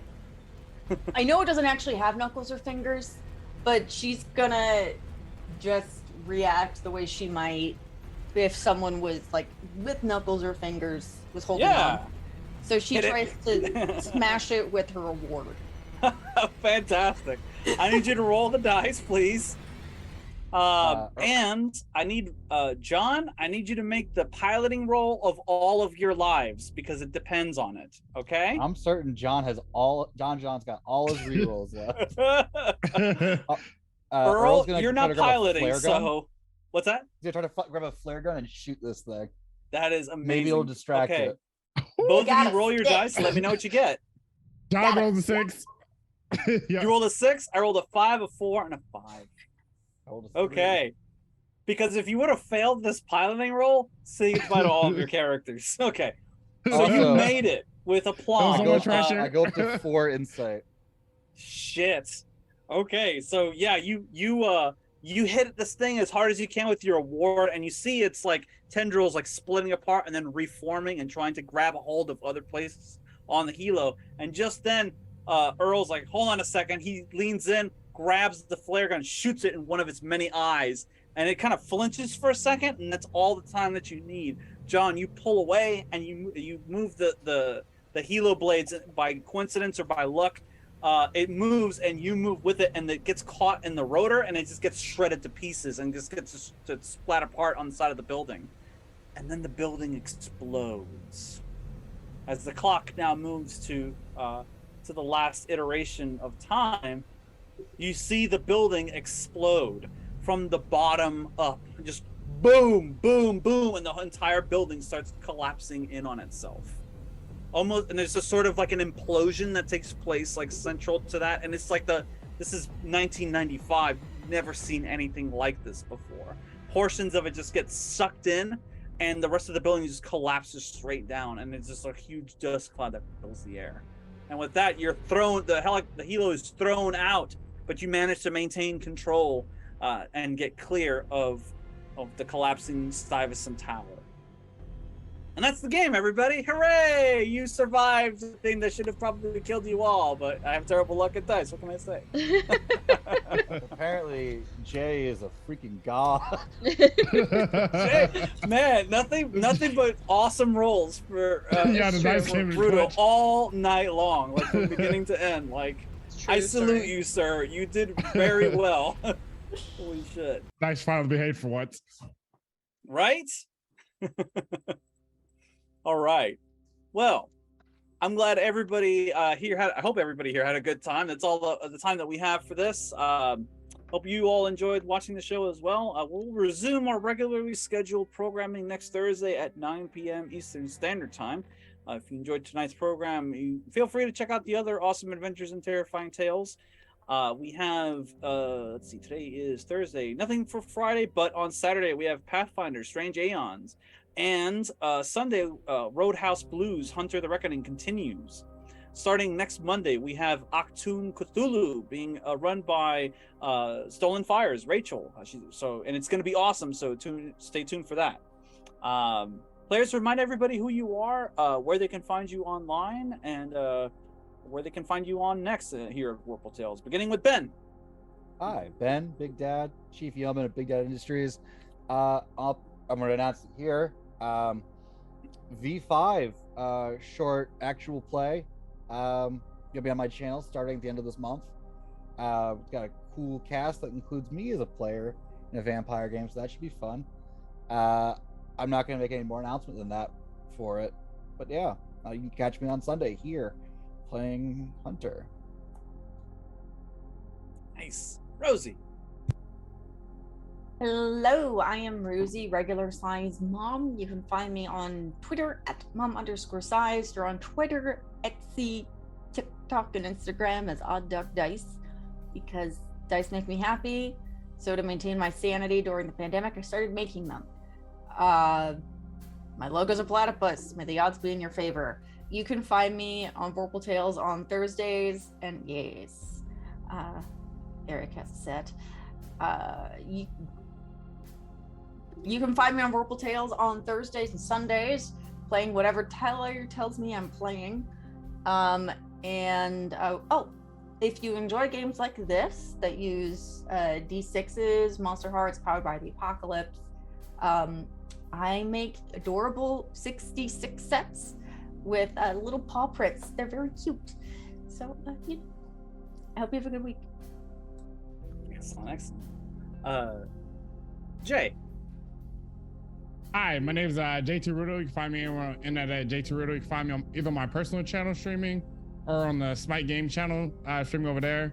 I'm also on Dungeons and Dimwits Sunday evenings, and also involved with the Dark Sun campaign on Thursdays. But yeah, that's pretty much it. It's been a pleasure playing John and playing in this one-shot campaign. It was a lot of fun. Thank you. And last but not least, of course, Savannah. Hello, I am Savannah, Miss Missimo Fox online. I played Grace, also known as Ginny, if you asked Laura before she died. You can find me on Saturday, starting the brand new campaign of Strange Aeons Book 1, where I have made a very, very beautiful is an exaggeration. I'm totally picked a flesh warped character for our Strange Aeons campaign.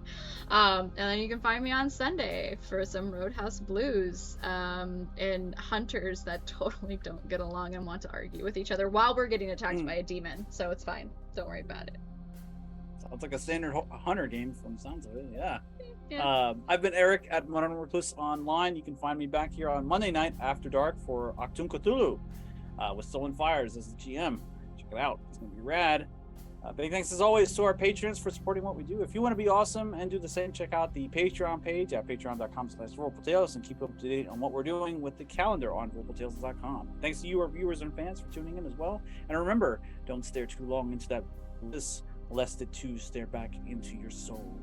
Good night, everyone.